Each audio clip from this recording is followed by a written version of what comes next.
ഞാൻ പറഞ്ഞു വന്നത്, കേരളത്തിൽ പാരമ്പര്യ മുസ്ലിം സമൂഹം സയ്യിദ് കുടുംബങ്ങളെ, തങ്ങൾ കുടുംബങ്ങളെ, തങ്ങന്മാരെ ബഹുമാനിക്കുകയും ആദരിക്കുകയും അവരെ ഒരു പരിധിവരെ എല്ലാ അർത്ഥത്തിലും സ്വീകരിക്കുകയും ചെയ്യുന്നതിന് പലതരത്തിലുള്ള സാമൂഹിക കാരണങ്ങളുണ്ട്. അതിൽ പ്രധാനപ്പെട്ട ഒന്ന്, ഇന്നത്തെ രീതിയിലുള്ള മെഡിക്കൽ സയൻസ് പുരോഗമിച്ചിട്ടില്ലാത്ത കാലമാണ്. അതുകൊണ്ട് തന്നെ പലതരത്തിലുള്ള അസുഖങ്ങൾക്ക് ചികിത്സ നൽകുന്നവരായിരുന്നു തങ്ങന്മാരിൽ പലരും.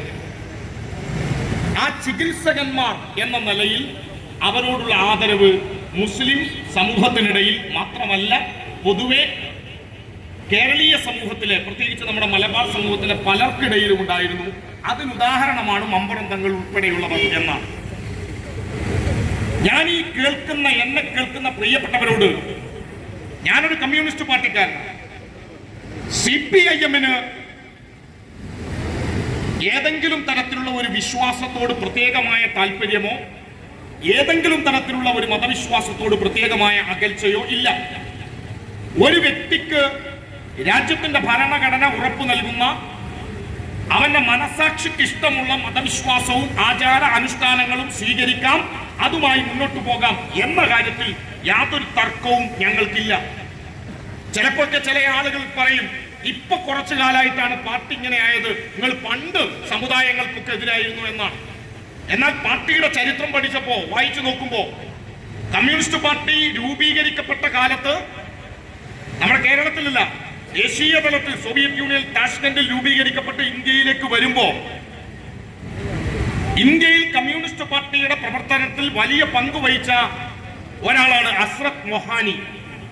അസ്രത് മൊഹാനി ദേശീയ സ്വാതന്ത്ര്യ സമരത്തിലെ പ്രധാന പങ്ക് വഹിച്ച ഒരാളാണ്. അസ്രത് മൊഹാനിയാണ് ഇന്ത്യയുടെ ദേശീയ സ്വാതന്ത്ര്യ സമരത്തിൽ ചരിത്രത്തിൽ ആദ്യമായി ഇൻകലാബ് സിന്ദാബാദ് എന്ന മുദ്രാവാക്യം ഈ രാജ്യത്തിന് നൽകിയത്.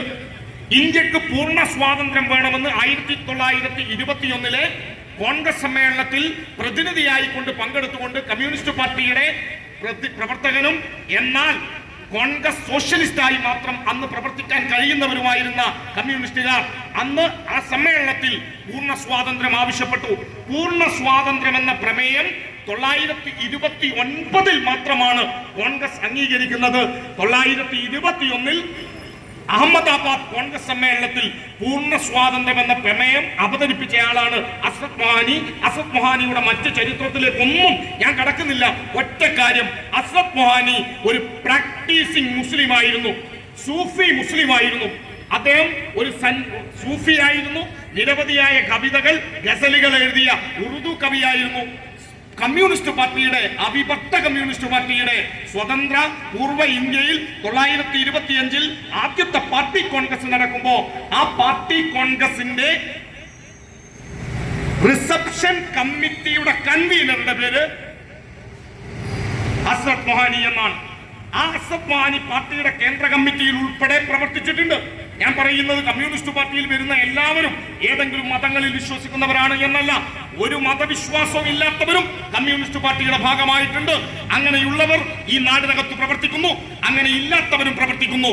എന്നെ കേൾക്കുന്നവരോട് ഒറ്റ കാര്യം, കമ്മ്യൂണിസ്റ്റ് പാർട്ടിയുടെ ഭാഗമായി പ്രവർത്തിച്ചതിന്റെ പേരിൽ ഈ നാടിനകത്തെ ഏതെങ്കിലും ഒരാൾക്ക് നാളെ മരണാനന്തര വിമോചനം, സ്വർഗം നൽകാം എന്ന് പറയാൻ ഒരു ഹിന്ദുവിനോടോ ഒരു മുസൽമാനോടോ ഒരു ക്രൈസ്തവനോടോ മറ്റേതെങ്കിലും മതക്കാരോടോ നിങ്ങൾക്ക് സ്വർഗം തരാം കമ്മ്യൂണിസ്റ്റ് പാർട്ടിയിൽ പ്രവർത്തിച്ചാൽ എന്ന് പറയാൻ ഞങ്ങൾക്ക് അവകാശമില്ല. ഞങ്ങൾ അത് പറയില്ല. ഞങ്ങളുടെ കൂടെ പ്രവർത്തിച്ചതുകൊണ്ട് സ്വർഗം കിട്ടും എന്ന് പറയാൻ ഞങ്ങൾ ആരല്ല. എന്നാൽ മരണാനന്തരം നിങ്ങൾക്ക് സ്വർഗം കിട്ടും എന്ന് വിശ്വസിക്കുന്നുവെങ്കിൽ, അതേതെങ്കിലും ഒരു പാർട്ടിയിലൂടെ ലഭിക്കുമെന്ന് പറയുന്നുവെങ്കിൽ ആ പാർട്ടി ആ അർത്ഥത്തിൽ സത്യസന്ധമാണോ എന്ന് ഈ നാട് പരിശോധിക്കണം.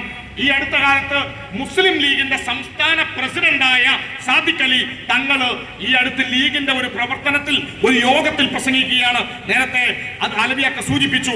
അർഷിന്റെ തണല് കിട്ടുന്ന കൂട്ടരാരാണ് എന്ന് പറയാൻ പാണക്കാട് കൊടപ്പനക്കൽ തറവാട്ടിലെ സാദിഖ് അലിക്ക് എന്തവകാശം? തങ്ങളെന്നത് ഞാൻ ബോധപൂർവം റദ്ദു ചെയ്യുന്നു. പാണക്കാട് ഒരു മനുഷ്യന് ഹർഷിന്റെ തണൽ കിട്ടുന്നവരാരാണ് എന്ന് പറയാൻ ഇസ്ലാമിക ഗ്രന്ഥങ്ങൾ അടിസ്ഥാനമാക്കിക്കൊണ്ട് പറയാൻ സാധിക്കുമോ എന്ന് ലീഗ് പറയണം.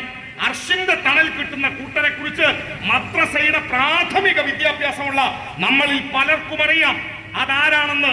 അതിൽ മുസ്ലിം ലീഗിന്റെ കൊടി പിടിച്ചവർക്ക് അർഷിന്റെ തണൽ കിട്ടും എന്ന് പറഞ്ഞാൽ അതൊരു മതപരമായ നിന്ദ എന്നതിനേക്കാൾ അപ്പുറം മനുഷ്യനെ വഞ്ചിക്കുന്നതും ഇവിടുത്തെ സാധാരണ മനുഷ്യന്റെ വിശ്വാസത്തെ ചൂഷണം ചെയ്യുന്നതുമായി ബന്ധപ്പെട്ട കാര്യമാണ്. ഞാൻ അത്തരം കാര്യങ്ങളെ വിശദീകരിക്കുന്നതിന് മുമ്പ് എന്നെ കേൾക്കുന്ന പ്രിയപ്പെട്ട സാധാരണ മനുഷ്യരോട് പലർക്കും നമ്മുടെ നാട്ടിലെ മുസ്ലിം പാരമ്പര്യ മുസ്ലിം സമുദായത്തിനിടയിൽ സുന്നി സമുദായങ്ങൾക്കിടയിൽ വലിയ ആദരവുള്ള വിഭാഗമാണ് സയ്യിദന്മാർ എന്ന കാര്യത്തിൽ തർക്കമില്ല.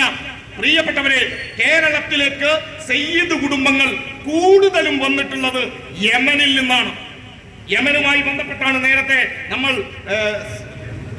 നിമിഷപ്രഭയുടെ കേസും അതുമായി ബന്ധപ്പെട്ട കാര്യങ്ങളും ഒക്കെ പറഞ്ഞത്.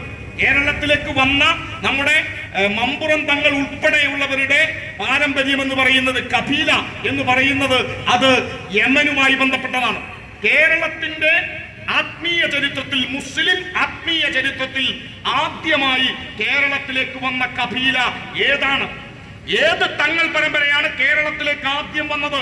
അവർ പ്രവാചകന്റെ കാലഘട്ടത്തിലല്ല, അതിനുശേഷം വന്ന ഏത് തങ്ങൾ പരമ്പരയാണ്? അവരുടെ മക്കാമാണ് ഇവിടെയുള്ളത്. നോക്കൂ, എന്നെ കേൾക്കുന്നവരെ, കേരളത്തിൽ പ്രധാനമായും 70ഓളം, ചില പുസ്തകങ്ങളിൽ 63 എന്ന് പറയുന്നുണ്ട്. ഞാൻ അതിനെ കുറച്ചുകൂടി അന്വേഷിച്ചപ്പോൾ ചില പേരുകൾ കിട്ടി, അതുകൊണ്ട് 70ഓളം എന്ന് പറയുന്നു. പ്രധാനമായും 63, 70ഓളം സയ്യിദ് പരമ്പരകൾ കേരളത്തിലുണ്ട്. ആ 70ഓളം സയ്യിദ് പരമ്പരകൾ മുഴുവൻ പ്രവാചക പരമ്പരയാണ്. ആ പ്രവാചക പരമ്പരകൾക്ക് ഇല്ലാത്ത, അതിൽ ഏതെങ്കിലും ഒരു തങ്ങൾ പരമ്പരക്ക് കൊടുക്കാത്ത എന്ത് പ്രത്യേകതയാണ് മുസ്ലിം ലീഗിന്റെ സംസ്ഥാന പ്രസിഡന്റുമാർ വരുന്ന പാണക്കാട് കൊടപ്പനക്കൽ തറവാടിനുള്ളത്? ആദ്യത്തെ തങ്ങൾ പരമ്പര ബുഖാരി തങ്ങൾ പരമ്പരയാണ്. കേരളത്തിൽ രേഖപ്പെടുത്തപ്പെട്ട ആദ്യത്തെ ഒരു പ്രധാനപ്പെട്ട തങ്ങൾ ഇവിടേക്ക് വന്നത്, അത് ആ പരമ്പര എന്ന് പറയുന്നത് അവരുടെ റഷ്യയുമായിട്ടൊക്കെ ബന്ധമുണ്ട്. അതിനുശേഷം അതുവഴിയാണ് അവരിങ്ങോട്ട് വന്നത്. ആ തങ്ങളുടെ പേര് സയ്യിദ് ജലാലുദ്ദീൻ ബുഖാരി തങ്ങളാണ്. സയ്യിദ് ജലാലുദ്ദീൻ ബുഖാരി തങ്ങളുടെ മക്ബറയുള്ളത് വളപട്ടണത്താണ്. നമ്മുടെ കണ്ണൂർ ജില്ലയിലെ വളപട്ടണത്തെ കക്കുളങ്ങര മഖാമിലാണ് സയ്യിദ് ജലാലുദ്ദീൻ ബുഖാരി തങ്ങളുള്ളത്.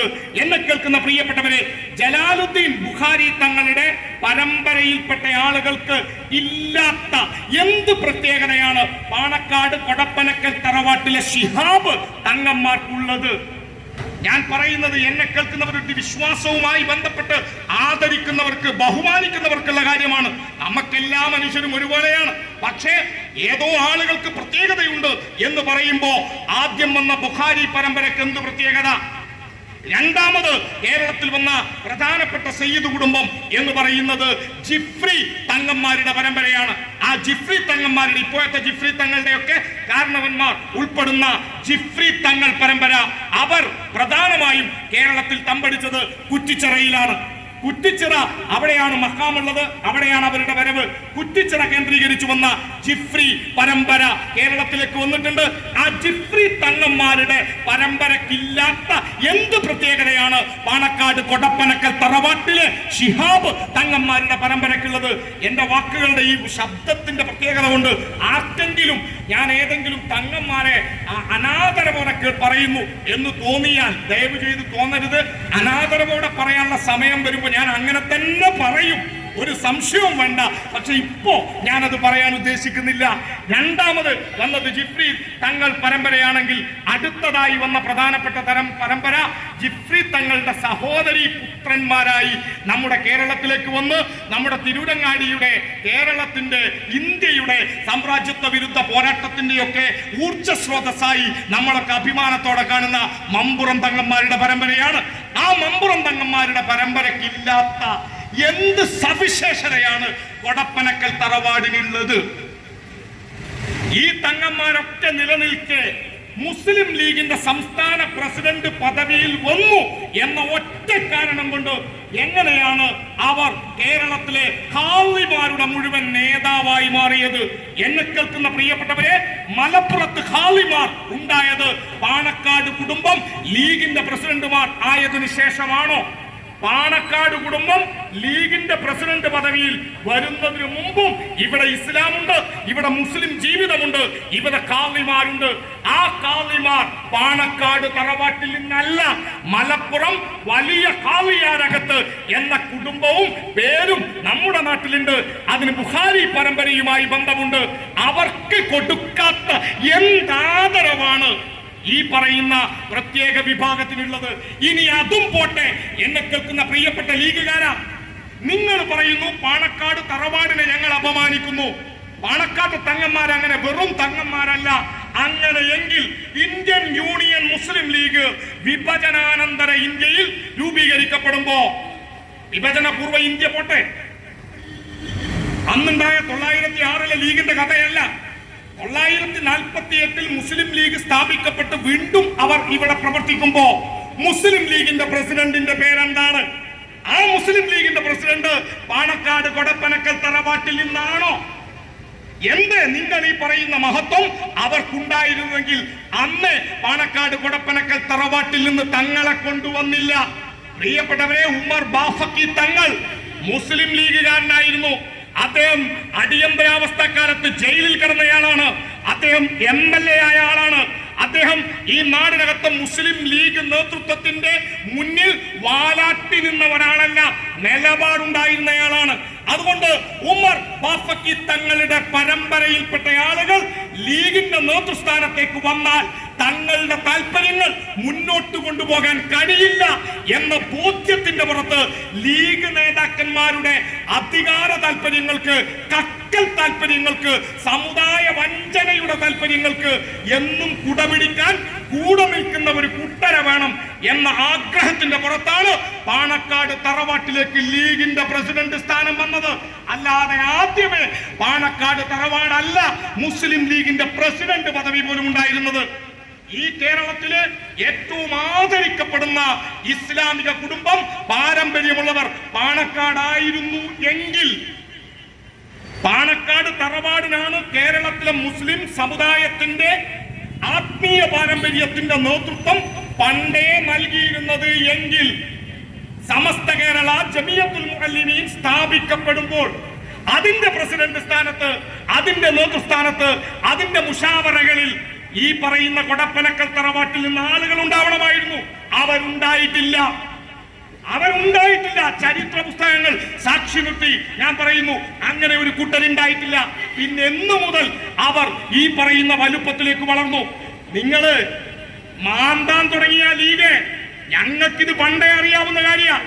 ഞങ്ങൾക്കിതൊക്കെ ആദരിക്കുന്നവരും ബഹുമാനിച്ചു പോയിക്കോട്ടെ എന്ന് ഞങ്ങൾ വിചാരിച്ചു. ഞങ്ങളാകെ വിരോധികളാണ്, നിങ്ങളെ തകർക്കാൻ ശ്രമിക്കുന്നതാണ് എന്ന് പറഞ്ഞാൽ നിങ്ങളുടെ അടിവേരും ചരിത്രവും മൊത്തം എടുത്ത് ഞങ്ങൾ പുറത്തിക്കിടും. അത് പുറത്തിടുമ്പോ വേദനിക്കുക നിങ്ങൾക്കായിരിക്കും, ഞങ്ങൾക്ക് നഷ്ടപ്പെടാനൊന്നുമില്ല.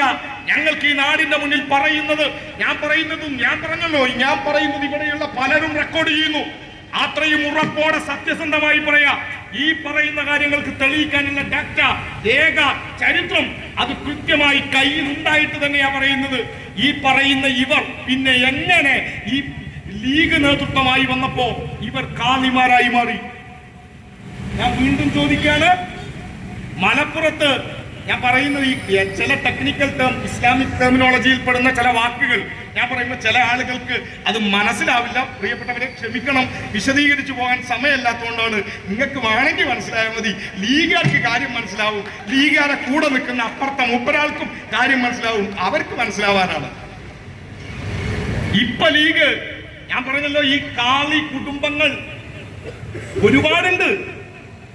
മലപ്പുറം വലിയ ഖാളിയാരകത്ത് എന്ന ഖാളി കുടുംബമാണ് നമ്മുടെ മലപ്പുറം ജില്ലയിൽ ഈ പെരുന്നാളും നോമ്പും ഇസ്ലാമിക കാര്യങ്ങളിലും അഭിപ്രായം അന്തിമമായി പറഞ്ഞത്.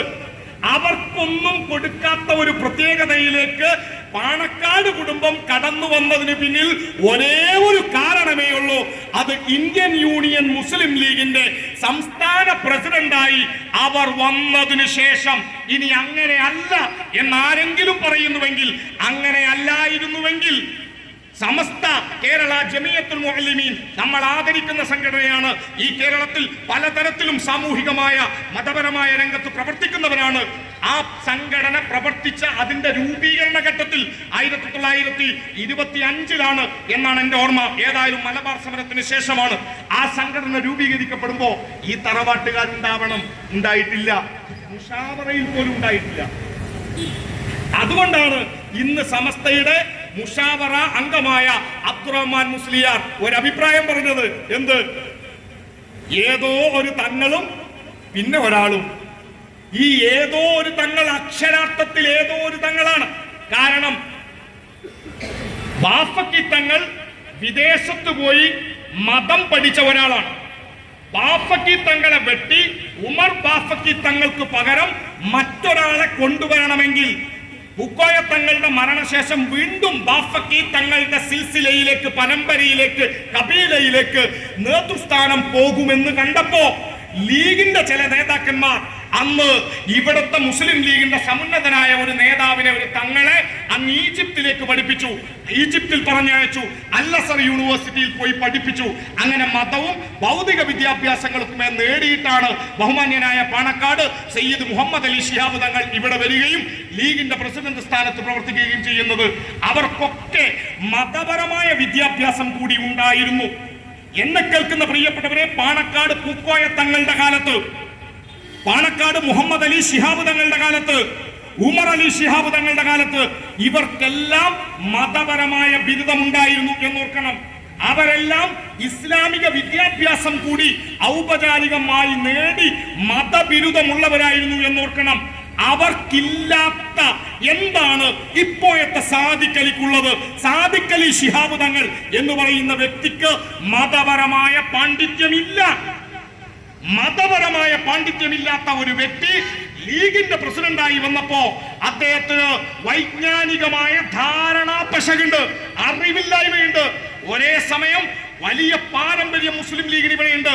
ജമാഅത്തെ ഇസ്ലാമി എതിർത്തതിൽ മുസ്ലിം ലീഗ് ജമാഅത്തെ ഇസ്ലാമിയുടെ ആശയങ്ങളെ ചന്ദ്രിക പത്രത്തിലൂടെയും അല്ലാതെയും കേരളത്തിൽ വളരെ സജീവമായി എതിർത്തിട്ടുണ്ട്. കേരളത്തില് NDF എന്ന സംഘടന, SDPI എന്ന ഇപ്പോഴത്തെ സംഘടന, പോപ്പുലർ ഫ്രണ്ടിന്റെ ആദ്യ രൂപം NDF നമ്മുടെ കേരളത്തിൽ പ്രവർത്തനം ആരംഭിച്ചപ്പോ ഏറ്റവും ആധികാരികമായി NDF-നെ എതിർത്ത് പുസ്തകം എഴുതിയ സംഘടന അത് ഇവിടുത്തെ സമസ്തയുമായി ബന്ധപ്പെട്ടവരാണ്. ആ പബ്ലിക്കേഷന്റെ പേര് ഇസ പബ്ലിക്കേഷൻ എന്നാണ്.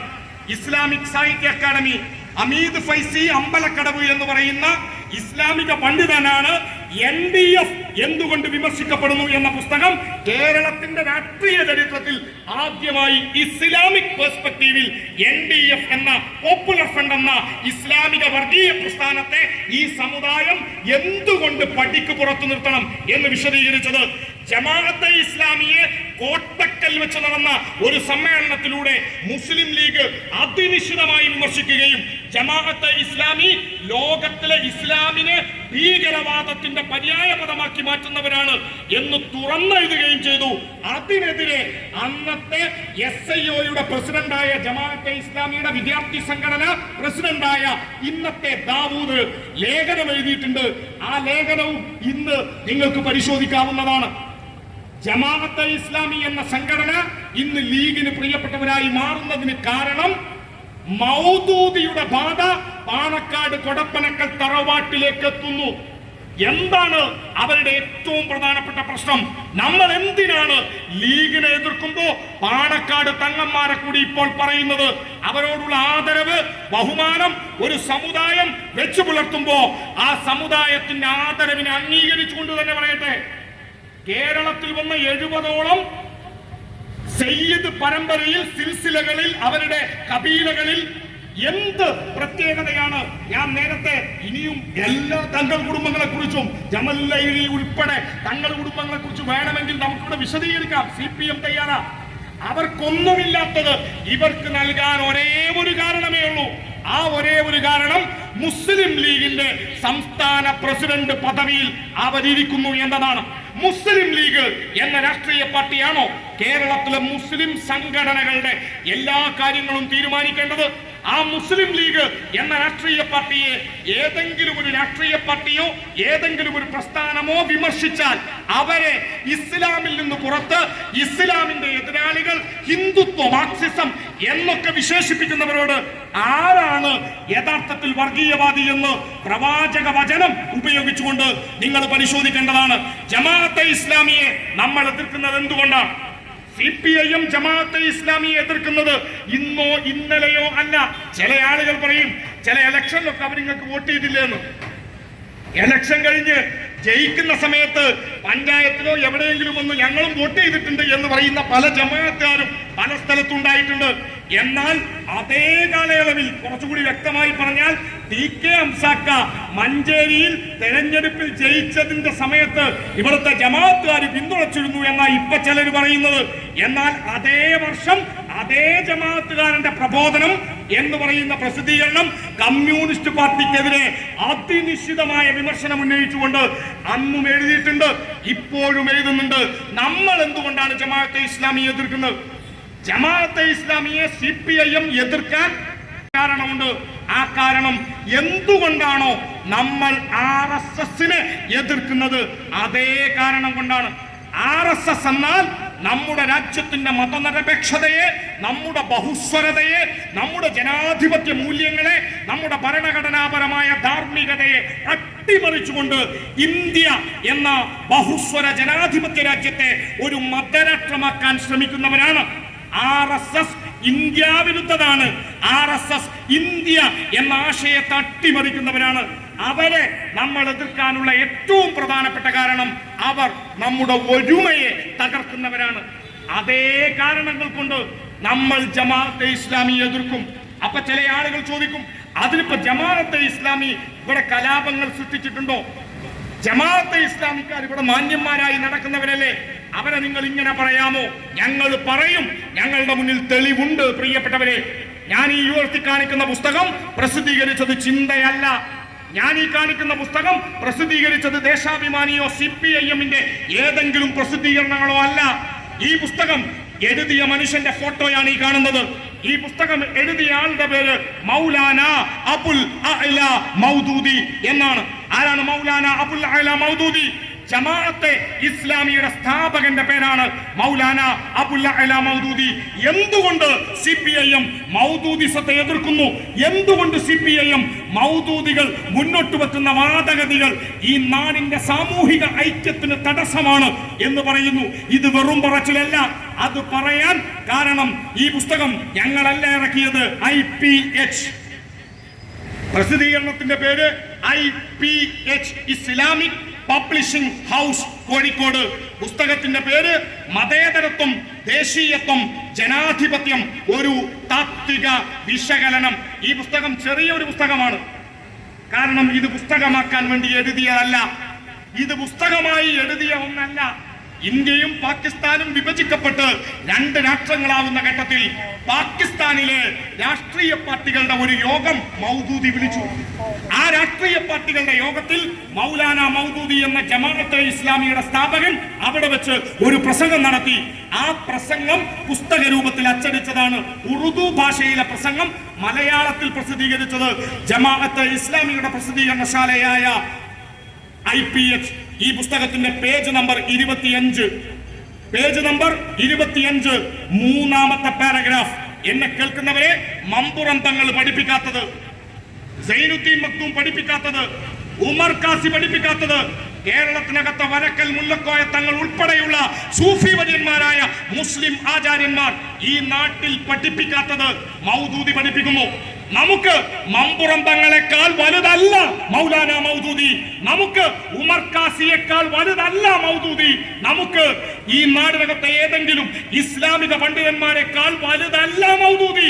മൗദൂദി എങ്ങനെയാണോ RSS ഇന്ത്യയെ മതരാഷ്ട്രമാക്കാൻ ശ്രമിക്കുന്നത്, അതേ രീതിയിൽ ഇന്ത്യയെ മതരാഷ്ട്രമാക്കാൻ ശ്രമിക്കുന്ന മനുഷ്യന്റെ ശത്രുവിന്റെ പേരാണ് നമ്മൾ അവരെ എതിർക്കാൻ കാരണം. നോക്കൂ നിങ്ങൾ, ഇനി പറയൂ, ജമാഅത്തെ ഇസ്ലാമിക്ക് പാൽപ്പായസം കൊടുത്ത് സ്വീകരിക്കുന്ന അവരുടെ വെൽഫെയർ പാർട്ടിക്കാരൻ ജാഥ നടത്തി വരുമ്പോ പഴയ നിലപാടുകളെ, പഴയ പണ്ഡിതന്മാർ പറഞ്ഞ അഭിപ്രായങ്ങളെ എല്ലാം അട്ടിമറിച്ചുകൊണ്ട് സ്വീകരിക്കാൻ കൊടപ്പനക്കൽ തറവാട്ടിൽ നിന്ന് പോകുന്ന സാദിഖലി തങ്ങൾ ഉൾപ്പെടെയുള്ളവർ ഈ പുസ്തകത്തിന്റെ പേജ് 25 മൂന്നാമത്തെ പാരഗ്രാഫ് വായിക്കണം. ഹേ മുസൽമാന്മാരെ, നിങ്ങളോട് ഞാനിതാ തറപ്പിച്ചു പറയുന്നു, ആധുനിക ജനാധിപത്യവും മതനിരപേക്ഷതയും നിങ്ങളുടെ ഈമാനിനും ഇസ്ലാമിനും ഘടകവിരുദ്ധമാണ്. ജനാധിപത്യത്തിനും മതനിരപേക്ഷതക്കും വേണ്ടി നിങ്ങൾ പ്രവർത്തിച്ചാൽ നിങ്ങളുടെ പരിശുദ്ധ ഖുർആനിനെ പുറങ്കാലുകൊണ്ട് തട്ടിത്തെറിപ്പിക്കലാണ്. ഏതെങ്കിലും ജമാഅത്തെ ഇസ്ലാമിക്കാരൻ പറയൂ ഇതില്ല എന്ന്. പുസ്തകത്തിന്റെ പേജിത നിങ്ങൾക്ക് പരിശോധിക്കാം. ഇനി നിങ്ങൾ പറ, നമ്മൾ ജമാഅത്തെ ഇസ്ലാമിയെ എതിർക്കണോ വേണ്ടയോ? ജനാധിപത്യത്തിനും മതനിരപേക്ഷതക്കും ദേശീയതക്കും വേണ്ടി നമ്മൾ പ്രവർത്തിച്ചാൽ പരിശുദ്ധ ഖുർആനിനെ പുറങ്കാലുകൊണ്ട് തട്ടിയെറിയലാണ്. ഇനി വേണോ? ഇനിയുണ്ട്. നിങ്ങൾ അതിന്റെ മീൻസ് ജനാധിപത്യ, നിങ്ങൾ അതിന്റെ സ്ഥാപനത്തിലും നടത്തിപ്പിലും പങ്കുവഹിക്കുകയാണെങ്കിൽ നിങ്ങളുടെ തിരുദൂതരുടെ എന്ന് പറഞ്ഞാൽ പ്രവാചകൻ മുഹമ്മദ് നബിയുടെ നിങ്ങളുടെ തിരുദൂതരോട് ചെയ്യുന്ന കടുത്ത വഞ്ചനയായിരിക്കും. ജനാധിപത്യ പ്രവർത്തനങ്ങളിൽ നമ്മൾ പങ്കെടുത്താൽ പ്രവാചകനോട് ചെയ്യുന്ന കടുത്ത വഞ്ചനയായിരിക്കും. നിങ്ങൾ അതിന്റെ കൊടി പിടിക്കുകയാണെങ്കിൽ, ജനാധിപത്യത്തിന്റെ കൊടി, ജനാധിപത്യത്തിന് വേണ്ടി, മതനിരപേക്ഷതയ്ക്ക് വേണ്ടി നമ്മൾ കൊടി പിടിക്കുകയാണെങ്കിൽ നിങ്ങളുടെ ദൈവത്തിനെതിരെ, അള്ളാഹുവിനെതിരെ രാജ്യദ്രോഹ കൊടി ഉയർത്തുന്നതിന് തുല്യമായിരിക്കും. ഇനി ഈ നാട് പറ, മൗദൂദിസത്തെ CPIM എതിർത്താൽ അതെങ്ങനെ ഇസ്ലാം വിരുദ്ധമാകും? നമുക്ക് പാരമ്പര്യമുണ്ട് ഈ മണ്ണിന്. ഈ നാടിന്റെ പാരമ്പര്യം, സൈനുദ്ദീൻ മഖ്ദൂമിന്റെ പാരമ്പര്യം. സൈനുദ്ദീൻ മഖ്ദൂമിന്റെ പാരമ്പര്യം കാണണമെങ്കിൽ തുഫത്തുൽ മുജാഹിദീന്റെ 4ാമത്തെ ഭാഗം ഒന്ന് വായിക്കണം. തുഫത്തുൽ മുജാഹിദീൻ സൈനുദ്ദീൻ മഖ്ദൂം പൊന്നാനിപ്പള്ളിയിൽ ഇരുന്ന് എഴുതിയ പുസ്തകമാണ്. ആ പൊന്നാനിപ്പള്ളി കേരളത്തിലെ ആദ്യത്തെ മുസ്ലിം പള്ളി ദറസാണ്. കേരളത്തിന്റെ സാമൂഹിക ചരിത്രത്തിൽ, മലബാറിന്റെ ചരിത്രത്തിൽ ആദ്യമായി, ഇന്നാണല്ലോ ഈ ഫൈസി, ബാക്കഫി, മറ്റത് മറിച്ച് ബിരുദങ്ങളൊക്കെ ഉണ്ടായത്. പണ്ട് വിളക്കത്തിരിക്കുക എന്നാ പറയാ. ഞാനത് വിശദീകരിക്കുന്നില്ല. ഇപ്പോഴും നിങ്ങൾ പൊന്നാനി പോയാൽ ആ വിളക്ക് കാണാം. ആ പൊന്നാനി പള്ളിയിൽ ഇരുന്ന് സൈനുദ്ദീൻ മഖ്ദൂം ഇത് എഴുതുമ്പോ സൈനുദ്ദീൻ മഖ്ദൂം എഴുതി വെച്ചു, മുസ്ലിം സമുദായമേ, പോർച്ചുഗീസ് സാമ്രാജ്യത്വത്തിനെതിരെ, പോർച്ചുഗീസ് ശക്തികൾക്കെതിരെ ഈ നാടിന്റെ ഭരണാധികാരിയായ സാമൂതിരി രാജാവിന്റെ കൂടെ നിന്ന് പോർച്ചുഗീസുകാർക്കെതിരെ യുദ്ധം ചെയ്യേണ്ടത്, സമരം നയിക്കേണ്ടത് നിങ്ങളുടെ കടമയാണ് എന്ന് പറഞ്ഞ സൈനുദ്ദീൻ മഖ്ദൂം, എന്നാൽ മുസ്ലിം സമുദായമേ, ജനാധിപത്യത്തിനും മതനിരപേക്ഷതക്കും വേണ്ടി നിങ്ങൾ പ്രവർത്തിച്ചാൽ പരിശുദ്ധ ഖുർആനിനെ പുറങ്കാലുകൊണ്ട് തട്ടിയെറിയലാണ് എന്ന് പഠിപ്പിക്കുന്ന ജമാഅത്തെ ഇസ്ലാമി. ജമാഅത്തെ ഇസ്ലാമിയുടെ ആചാര്യനായ മൗദൂദിയോട് പഴയ പാകിസ്ഥാനിലെ മുനീർ കമ്മീഷൻ എന്ന് പറയുന്ന ഒരു കമ്മീഷൻ ഉണ്ട്. ഞാൻ വിശദീകരിച്ചു പോകുന്നില്ല. ആ മുനീർ കമ്മീഷൻ മൗദൂദിയെ ഒരു ചോദ്യം ചെയ്യലിന് വിധേയമാക്കി. ആ ചോദ്യം ചെയ്തതിൽ മൗദൂദി നൽകിയ മറുപടി രേഖപ്പെടുത്തപ്പെട്ടിട്ടുണ്ട്. പലരും അത് വായിച്ചിട്ടുണ്ടാകും. മൗദൂദിയോട് ചോദിക്കുന്നു, ഇന്ത്യ ഹിന്ദു രാഷ്ട്രമായി മാറുന്നതിനെ കുറിച്ച്. പാകിസ്ഥാൻ മുസ്ലിം രാഷ്ട്രമാണ്. പാകിസ്ഥാൻ ഇസ്ലാമിന്റെ പേരിൽ രൂപീകരിക്കപ്പെട്ട രാജ്യമാണ്. ഇന്ത്യ എന്ന രാജ്യം അന്ന് മൗദൂദി പാകിസ്ഥാനിലാണ് എന്നോർക്കണം. ആ മൗദൂദിയോട് ചോദിക്കുകയാണ്, ഇന്ത്യ ഹിന്ദു രാഷ്ട്രമാകുന്നതിനെ കുറിച്ച് നിങ്ങളുടെ കാഴ്ചപ്പാടെന്ത്, അഭിപ്രായമെന്ത്? മൗദൂദി പറഞ്ഞത്, ജമാഅത്തുകാരന്റെ ആചാര്യൻ പറഞ്ഞത്, ഇന്ത്യ ഹിന്ദു രാഷ്ട്രമാവട്ടെ എന്നാണ്. അവർക്ക് എങ്ങനെയെങ്കിലും അവരുടെ രാജ്യം മതി എന്ന് പറഞ്ഞവരാ. ഇന്ത്യയുടെ ദേശീയ സ്വാതന്ത്ര്യ സമരത്തെ എങ്ങനെയാണോ RSS ഒറ്റുകൊടുത്തത്, ഗോൾവാൾക്കർ ജീവിച്ച, സവർക്കർ ജീവിച്ച ഏതാണ്ട് അതേ കാലയളവിൽ ഇന്ത്യയിൽ ജീവിച്ചയാളുടെ പേരാണ് മൗദൂദി. മൗദൂദി കുറെ പഴയ ആളല്ല. ലോകത്താകെ ഇസ്ലാം എന്ന വാക്കിന് സമാധാനം എന്നർത്ഥമുണ്ട്. ഇസ്ലാം എന്ന വാക്കിന്റെ വാക്യാർത്ഥം പീസ് അഥവാ സമാധാനം എന്നാണ്. സമാധാനം എന്നർത്ഥം വരുന്ന ഇസ്ലാം എന്ന മതത്തെ ഭീകരവാദത്തിന്റെ, മനുഷ്യവിരുദ്ധതയുടെ, കൊലപാതകങ്ങളുടെ പര്യായ പദമാക്കാൻ ശ്രമിച്ച 3 പ്രസ്ഥാനങ്ങൾ ലോകത്താകെ രൂപപ്പെട്ടിട്ടുണ്ട്. അതിൽ ഒന്ന് തീവ്ര സലഫിസമാണ്, സൗദി കേന്ദ്രീകരിച്ച് രൂപീകരിക്കപ്പെട്ട. രണ്ട്, ഇഖ്വാനുൽ മുസ്ലിമീൻ എന്ന പ്രസ്ഥാനമാണ്, അത് രൂപീകരിക്കപ്പെട്ടത് ഈജിപ്ത് കേന്ദ്രമായിട്ടാണ്. മൂന്നാമത്തെ സംഘടന ലോകത്ത് ഇസ്ലാം എന്ന പ്രസ്ഥാനത്തെ ഭിന്നിപ്പിക്കാനും അതിന്റെ സൗന്ദര്യത്തെ, അതിന്റെ ഫിലോസഫിയെ, മനുഷ്യനെ സ്നേഹിക്കാൻ പഠിപ്പിക്കുന്ന ആശയങ്ങളെ വെറുക്കാനും വർഗീയതക്കും വേണ്ടി സൃഷ്ടിച്ച മൂന്നാമത്തെ പ്രസ്ഥാനം ഇന്ത്യയിൽ രൂപീകരിക്കപ്പെട്ടതാണ്. ആ സ്ഥാപകന്റെ പേരാണ് മൗദൂദി, സംഘടനയുടെ പേരാണ് ജമാഅത്തെ ഇസ്ലാമി. ഈ ജമാഅത്തെ ഇസ്ലാമിക്കാർ ഇവിടെ മാത്രമല്ല, അവരെവിടെയൊക്കെ പ്രവർത്തിച്ചോ അവിടെയൊക്കെ ഭിന്നിപ്പിക്കാൻ വേണ്ടി ശ്രമിച്ചിട്ടുണ്ട്. അത് അപ്പൊ ചില ആളുകൾ പറയും RSSന്റെ അതേ സ്വഭാവം നിങ്ങൾക്ക് മൗദൂദിസത്തിൽ കാണാട്ടോ. RSS എങ്ങനെയാണോ ഗോൾവാൾക്കറിനെ ഒരു ചർച്ചയിൽ നിങ്ങൾ RSSനെ കുറിച്ച് ചോദിച്ചാൽ, ചാനൽ ചർച്ചയിൽ വന്ന് RSS പറയും വിചാരധാരയിലുള്ളൊന്നും ഞങ്ങൾ അംഗീകരിച്ചിട്ടില്ല, അങ്ങോട്ട് പറയും. ഗോൾവാൾക്കർ ഞങ്ങളിപ്പോ പഴയ ഗോൾവാൾക്കർ എന്നും അതേപടി സ്വീകരിച്ചിട്ടില്ല എന്ന് RSS പറയുന്ന അതേപോലെ ദാവൂദന്മാർ, മാധ്യമങ്ങൾ, കേരളത്തിലെ മീഡിയ വൺ ചാനലൊക്കെ വന്നിട്ട് പറയും അത് പണ്ടത്തെ മൗദൂദി ഞങ്ങൾ അംഗീകരിച്ചിട്ടില്ല. ഈ മൗദൂദിസ്റ്റുകൾ കഴിഞ്ഞ നിയമസഭ ലോക്സഭാ തെരഞ്ഞെടുപ്പ് നടക്കുന്ന കാലം, അത് കഴിഞ്ഞിട്ടാണ് കാശ്മീരിന്റെ നിയമസഭാ തെരഞ്ഞെടുപ്പ്. കാശ്മീർ നിയമസഭാ തെരഞ്ഞെടുപ്പ് 2015 ശേഷം നടക്കുന്നത് 2025-ലാണ്. 2015 കാശ്മീർ എന്ന് പറയുന്നത് വിഭജിക്കപ്പെടാത്ത കാശ്മീരാണ്. 370-ാം വകുപ്പ് റദ്ദ് ചെയ്യപ്പെടാത്ത കാശ്മീരാണ്. ഇന്നത്തെ കാശ്മീർ എന്ന് പറയുന്നത് വിഭജിക്കപ്പെട്ട കാശ്മീരാണ്.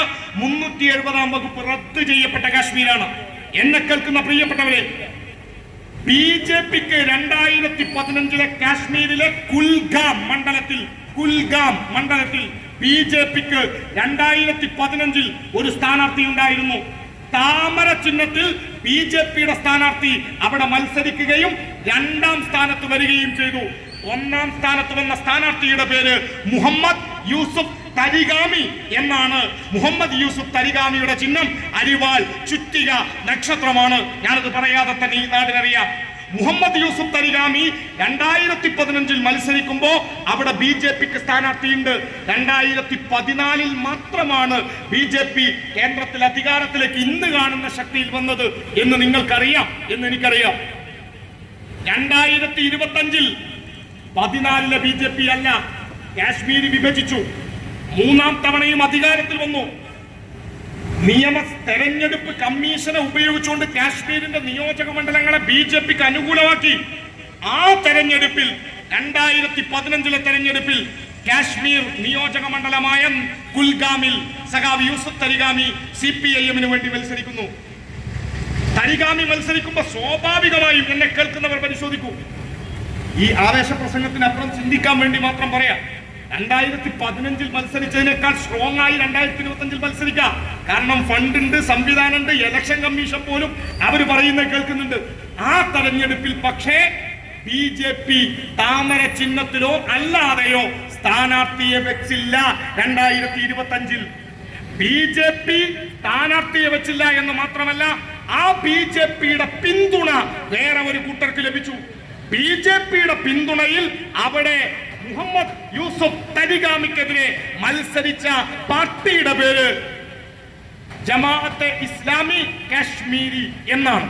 അപ്പോ ചാനൽ ചർച്ചയ്ക്ക് വരുന്ന ദാവൂദന്മാർ, മീഡിയ വണ്ണിലെ ചില ആളുകൾ, ജമാഅത്തുകാരൻ വിലക്കെടുത്ത ചില സ്വതന്ത്ര ചിന്തകന്മാർ എന്ന് അഭിപ്രായപ്പെടുന്നവർ ചാനലിൽ വന്നിട്ട് പറയും അത് കേരളത്തിലെ ഇന്ത്യയിലെ ജമാഅത്തെ ഇസ്ലാമി അല്ല, അത് കാശ്മീരിലെ ജമാഅത്തെ ഇസ്ലാമിയാണ്. അങ്ങനെയെങ്കിൽ എവിടെയും യൂണിറ്റ് ഉണ്ടാക്കാൻ ശ്രമിക്കുന്നവരല്ലേ ജമാഅത്തെ ഇസ്ലാമി? അങ്ങനെയെങ്കിൽ എന്തുകൊണ്ട് ജമാഅത്തെ ഇസ്ലാമി ഹിന്ദിന്റെ യൂണിറ്റ് കാശ്മീരിൽ രൂപീകരിക്കാൻ അവർ ശ്രമിക്കുന്നില്ല? ജമാഅത്തെ ഇസ്ലാമി കാശ്മീരി എന്നത് ഇവിടുത്തെ ജമാഅത്തെ ഇസ്ലാമി ഹിന്ദ് തന്നെയാണ്, അവരുടെ തന്നെ സംഘടനയാണ്. അവരാണ് അവിടെ സഖാവ് മുഹമ്മദ് യൂസുഫ് തരിഗാമിക്കെതിരെ BJPയോടൊപ്പം മത്സരിച്ചത്. അവരാണ് ഇന്ന് കേരളത്തിൽ ഇവിടത്തെ മൗദൂദിസ്റ്റുകളാണ് മുസ്ലിം ലീഗിന്റെ അജണ്ട നിർണയിക്കുന്നത് എന്ന് നമ്മൾ പറയുന്നത് വെറുതെ അല്ല. അതിന്റെ ഏറ്റവും അവസാനത്തെ തെളിവ് ആർക്കെങ്കിലും വേണോ? ലീഗുകാരെ, ഞങ്ങളുടെ വിമർശനം മുസ്ലിം ലീഗിന്റെ രാഷ്ട്രീയ മുദ്രാവാക്യങ്ങൾ, മുസ്ലിം ലീഗിന്റെ അജണ്ട ഇന്ന് തീരുമാനിക്കുന്നത് നിങ്ങൾ എത്ര പറഞ്ഞാലും അത് കൊടപ്പനക്കൽ തറവാടല്ല. കൊടപ്പനക്കൽ തറവാട്ടിലെ ചില പ്രമുഖരുടെ തലച്ചോറിലേക്ക് മൗദൂദിയുടെ ബാധ കയറിയിട്ടുണ്ട്. ആ മൗദൂദി ബാധ ലീഗിനെ ബാധിച്ചതിന്റെ ഏറ്റവും അവസാനത്തെ ഉദാഹരണം ആർക്കെങ്കിലും വേണമെങ്കിൽ നമ്മുടെ തൊട്ടടുത്ത വള്ളിക്കുന്ന് താമസിക്കുന്ന ഇതിന്റെ അടുത്ത പഞ്ചായത്തുകാരനായിട്ടുള്ള ഒരു ചെറുപ്പക്കാരൻ ഇന്ന് MSF എന്ന വിദ്യാർത്ഥി സംഘടനയുടെ സംസ്ഥാന പ്രസിഡന്റാണ്. നിങ്ങൾക്ക് പലർക്കും അറിയാം വ്യക്തിപരമായി.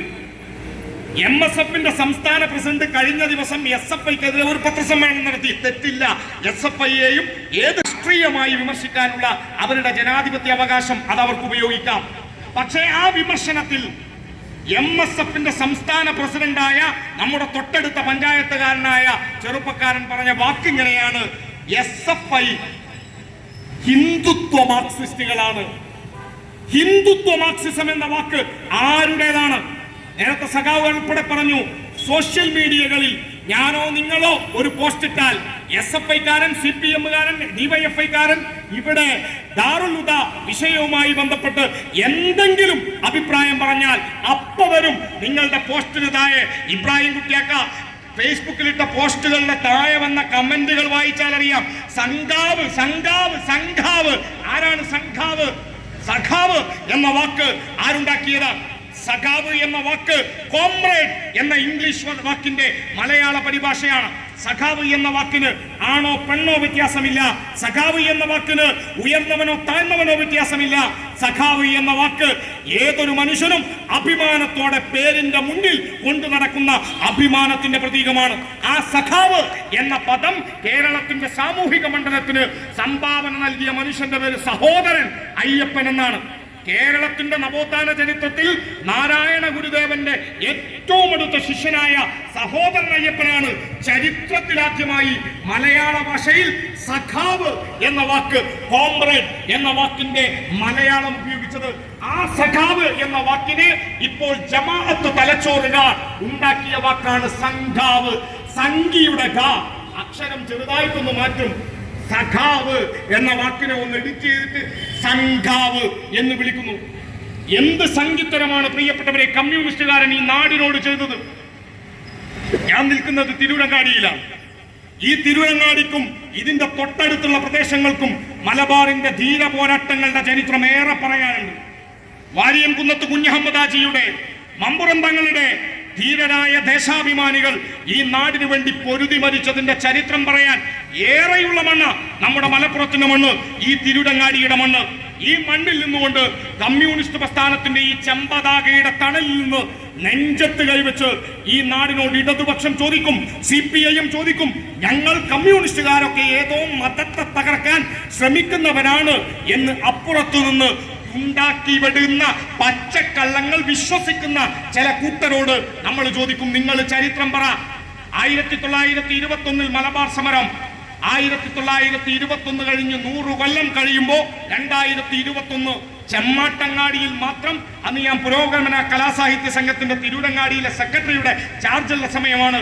അന്ന് ഇവിടുത്തെ തിരൂരങ്ങാടിയുടെ പൂക്കാസ ഉൾപ്പെടെ ഇവിടുത്തെ വിവിധ സംഘടനകൾ മലബാർ സമരവുമായി ബന്ധപ്പെട്ട് നമ്മൾ ഇവിടെ എത്രയോ പരിപാടി നടത്തിയിട്ടുണ്ട്. ഇവിടുത്തെ CPIM തന്നെ മലബാർ സമരത്തിലെ രക്തസാക്ഷികളുടെ പേര് പട്ടികയിൽ നിന്ന്, രക്തസാക്ഷി പട്ടികയിൽ നിന്ന് നീക്കം ചെയ്തതിനെതിരെ നടത്തിയ പൊതുയോഗത്തിൽ ഞാൻ ഈ അങ്ങാടിയിൽ പ്രസംഗിച്ചിട്ടുണ്ട്. അങ്ങനെ എത്രയോ പരിപാടികൾ 100ാം വാർഷികത്തിന് നടന്നു. 100ാം വാർഷികത്തിന് ആർക്കും പരിപാടി നടത്താൻ കഴിയും. കാരണം അത് 100ാം വാർഷികമാണ്. നമ്മൾ സ്വതന്ത്ര ഇന്ത്യയിലാണ്. എന്നെ കേൾക്കുന്ന പ്രിയപ്പെട്ടവരെ, മലബാർ സമരത്തിന്റെ 25ാം വാർഷികം ആഘോഷിച്ച എത്ര സംഘടനകൾ ബ്രിട്ടീഷ് ഇന്ത്യയിലുണ്ട്? മലബാർ സമരത്തിന്റെ 25ാം വാർഷികം ആഘോഷിച്ച എത്ര പ്രസ്ഥാനങ്ങൾ നമ്മുടെ നാട്ടിലുണ്ട്? മലബാർ സമരത്തിന്റെ 25ാം വാർഷികം 1946-ലാണ്. 1946 ഒരു ഓഗസ്റ്റ് മാസം പെരിന്തൽമണ്ണയിൽ ഒരു പ്രസംഗം നടന്നു. ഇതുപോലെ ഒരു പൊതുയോഗം. അന്ന് ബ്രിട്ടീഷുകാരാണ് രാജ്യം ഭരിക്കുന്നത്. അന്നത്തെ യോഗത്തിൽ പ്രസംഗിച്ച മനുഷ്യന്റെ പേര് പാവങ്ങളുടെ പടത്തലവൻ സഖാവ് AKG എന്നാണ്. AKG ആണ് ആ പ്രസംഗം. ഇന്നും നിങ്ങൾക്ക് ചരിത്രരേഖകൾ പരിശോധിച്ചാൽ കാണാൻ കഴിയും. മുസ്ലിം ലീഗ് കോൺഗ്രസ് എന്ന് AKG ആവർത്തിച്ച് വിളിക്കുന്നുണ്ട്. മുസ്ലിം ലീഗ് കോൺഗ്രസ്. നിങ്ങൾ മലബാറിലെ സമര പോരാളികളെ പേരെടുത്ത് AKG പറയുന്നു. മമ്പുറം തങ്ങളെ, വാരിയംകുന്നത്ത് കുഞ്ഞഹമ്മദാജിയെ, ആലി മുസ്ലിയാരെ, ചെമ്പകശ്ശേരി തങ്ങളെ വർഗീയവാദികളായി ചിത്രീകരിക്കുന്ന ബ്രിട്ടീഷ് പരാമർശങ്ങൾ നിങ്ങൾ അംഗീകരിക്കരുത്. വാരിയംകുന്നനും ആലി മുസ്ലിയാരും മമ്പുറം തങ്ങളും ഉൾപ്പെടെയുള്ളവർ ഈ നാടിന്റെ ധീരദേശാഭിമാനികളാണ് എന്ന് 1946 പെരിന്തൽമണ്ണയിൽ വെച്ച് പ്രസംഗിച്ചവരാ കമ്മ്യൂണിസ്റ്റുകാർ. ഞാൻ പറയുന്നത് വ്യക്തമാണെന്ന് വിചാരിക്കുന്നു. ഇപ്പൊ തുടങ്ങിയതല്ല. പാലസ്തീൻ പ്രശ്നം നടക്കുമ്പോ പാലസ്തീനിലെ കുഞ്ഞുങ്ങളെ കൊന്നുതള്ളുന്ന സയണിസ്റ്റ് ഭീകരതക്കെതിരെ നമ്മൾ ഈ ചെമ്മാട്ടങ്ങാടിയിൽ പ്രകടനം നടത്തുമ്പോ ചില ലീഗുകാർ, ചില മനുഷ്യർ അവിടെ നിന്ന് പരിഹാസത്തോടെ പറയും, വോട്ടിട്ടാനാണ്. പ്രിയപ്പെട്ടവരെ, ഇസ്രായേലിലെ കമ്മ്യൂണിസ്റ്റ് പാർട്ടി ഇസ്രായേൽ എന്ന പാലസ്തീൻ ജനതയെ കൂട്ടക്കൊല ചെയ്യുന്ന ആ രാജ്യത്തെ കമ്മ്യൂണിസ്റ്റ് പ്രസ്ഥാനം ഇസ്രായേലിൽ ബെഞ്ചമിൻ നെതന്യാഹുവിന്റെ മൂക്കിന് താഴെ ഇരുന്നിട്ട് അവർ പറയുന്നു, പാലസ്തീൻ എന്ന രാജ്യത്തിന് സ്വാതന്ത്ര്യം നൽകണം, പാലസ്തീനിൽ കൂട്ടക്കൊല പാടില്ല. ഡൊണാൾഡ് ട്രംപ് എന്ന മനുഷ്യൻ ഭരിക്കുന്ന അമേരിക്കയിൽ ഇരുന്ന് അമേരിക്കൻ കമ്മ്യൂണിസ്റ്റ് പാർട്ടി പറയുന്നു, നോ വാർ, ഫ്രീ ഫ്രീ പാലസ്തീൻ, പാലസ്തീൻ ജനതയ്ക്ക് സ്വാതന്ത്ര്യം വേണമെന്ന്. പ്രിയപ്പെട്ടവരെ, കമ്മ്യൂണിസ്റ്റ് പ്രസ്ഥാനങ്ങൾ ഏതെങ്കിലും തരത്തിൽ ലോകത്തെവിടെ മനുഷ്യരെ ആക്രമിക്കുന്ന പ്രസ്ഥാനങ്ങൾ ഉണ്ടാകുന്നോ, മനുഷ്യരെ ഭിന്നിപ്പിക്കുന്നുവോ, അതിനെതിരെ പ്രതികരിക്കുന്നവരാണ്. ആ പ്രതികരണമേ നമ്മളും നടത്തിയിട്ടുള്ളൂ. അപ്പോഴാണ് ലീഗ് പറയുക, മുസ്ലിം ലീഗിനെ സംബന്ധിച്ചിടത്തോളം അവർക്ക് എങ്ങനെയെങ്കിലും 10 പൈസ ഉണ്ടാക്കണം. കഴിഞ്ഞ 9 കൊല്ലമായി മുസ്ലിം ലീഗിന് അധികാരമില്ല. 9 കൊല്ലമായി അധികാരമില്ലാത്ത ലീഗ്, നേരത്തെ അലിവേക്കത് സൂചിപ്പിച്ചു, എനിക്കത് പറയാൻ നിർബന്ധമായതുകൊണ്ട് ഞാനും അത് പറയാണ്. ഇവിടെ ഇരിക്കുന്ന സഖാക്കളെ നിങ്ങൾ ആരും കയ്യിൽ നിന്ന് 10ന്റെ പൈസ പോകൂല. ഒന്നും ഉണ്ടാവാൻ സാധ്യതയില്ല. 2, എന്തെങ്കിലും ലീഗുകാരൻ സഖാവല്ലേ എന്ന് കരുതി നിങ്ങളോട് ചോദിക്കൂല. എന്നാൽ മുസ്ലിം ലീഗിന്റെ അനുഭാവികളോ മുസ്ലിം ലീഗിന്റെ പ്രവർത്തകരോ ആയ കഷ്ടപ്പെട്ട് ഗൾഫ് നാടുകളിൽ, വിദേശ രാജ്യങ്ങളിൽ, നാട്ടിൽ അധ്വാനിച്ചോ സ്വന്തം വീടിന്റെ ഏതെങ്കിലും ഒരു പറമ്പ് വിറ്റ പൈസയോ സ്വന്തം പോക്കറ്റിലുള്ള ലീഗ് പ്രവർത്തകരെ നിങ്ങൾ സൂക്ഷിക്കുക. ഈ യോഗം CPM-ന് നിങ്ങൾ വോട്ട് ചെയ്യണം എന്ന് പറയാനല്ല, നിങ്ങളുടെ പോക്കറ്റിനെ നിങ്ങൾ സംരക്ഷിക്കണം. മുസ്ലിം ലീഗിന് കഴിഞ്ഞ 9 കൊല്ലമായി ഭരണമില്ല. ഭരണമില്ലാത്ത ലീഗിന് കക്കാൻ അവരുടെ കയ്യിലുള്ള ഏക സാധനം അത് മലപ്പുറം ജില്ലാ പഞ്ചായത്താണ്. മലപ്പുറം ജില്ലാ പഞ്ചായത്ത് വെച്ച് ലീഗിന്റെ നേതാക്കന്മാർ കിട്ടാവുന്നത് മുഴുവൻ അടിച്ചു മാറ്റും. മുസ്ലിം ലീഗിന്റെ നേതാക്കന്മാർ ഇപ്പൊ വലിയ കച്ചവടക്കാരാ, വലിയ ബിസിനസ്സുകാരാ. മുസ്ലിം ലീഗിന്റെ ബിസിനസിന്റെ പ്രത്യേകത, ഈ നാട്ടിലെ മുസ്ലിം സമുദായത്തിൽ ആത്മാർത്ഥമായും ഇസ്ലാമിക വിശ്വാസങ്ങൾ പാലിക്കുന്ന ആളുകൾ പൊതുവെ പലിശ വാങ്ങാൻ താല്പര്യമില്ലാത്തവരാണ്. പലിശ ഹറാമാണ് എന്ന് ആത്മാർത്ഥമായും വിശ്വസിക്കുന്നവരാണ് മുസ്ലിം സമുദായം. അതുകൊണ്ട് തന്നെ പറ്റിക്കാൻ എളുപ്പമാണ്. നിങ്ങൾക്ക് എങ്ങനെ വ്യാഖ്യാനിച്ചാലും വേണ്ടില്ല, പറ്റിക്കാൻ എളുപ്പമാണ്. ആർക്ക്? നിങ്ങളോട് വന്ന് പറയും, നിങ്ങൾ ബാങ്കിൽ കാശിട്ട് കഴിഞ്ഞാൽ കയ്യിൽ കുറച്ച് പൈസ ഉണ്ട്, ഏതെങ്കിലും സ്ഥലം വിറ്റ പൈസയാവും, ആ പൈസ കയ്യിലുണ്ട്, ബാങ്കിലിട്ട പലിശ നിങ്ങൾക്ക് പേടി. അപ്പോ ലീഗിന്റെ നേതാവ് വരും. നേതാവിന്റെ പേര്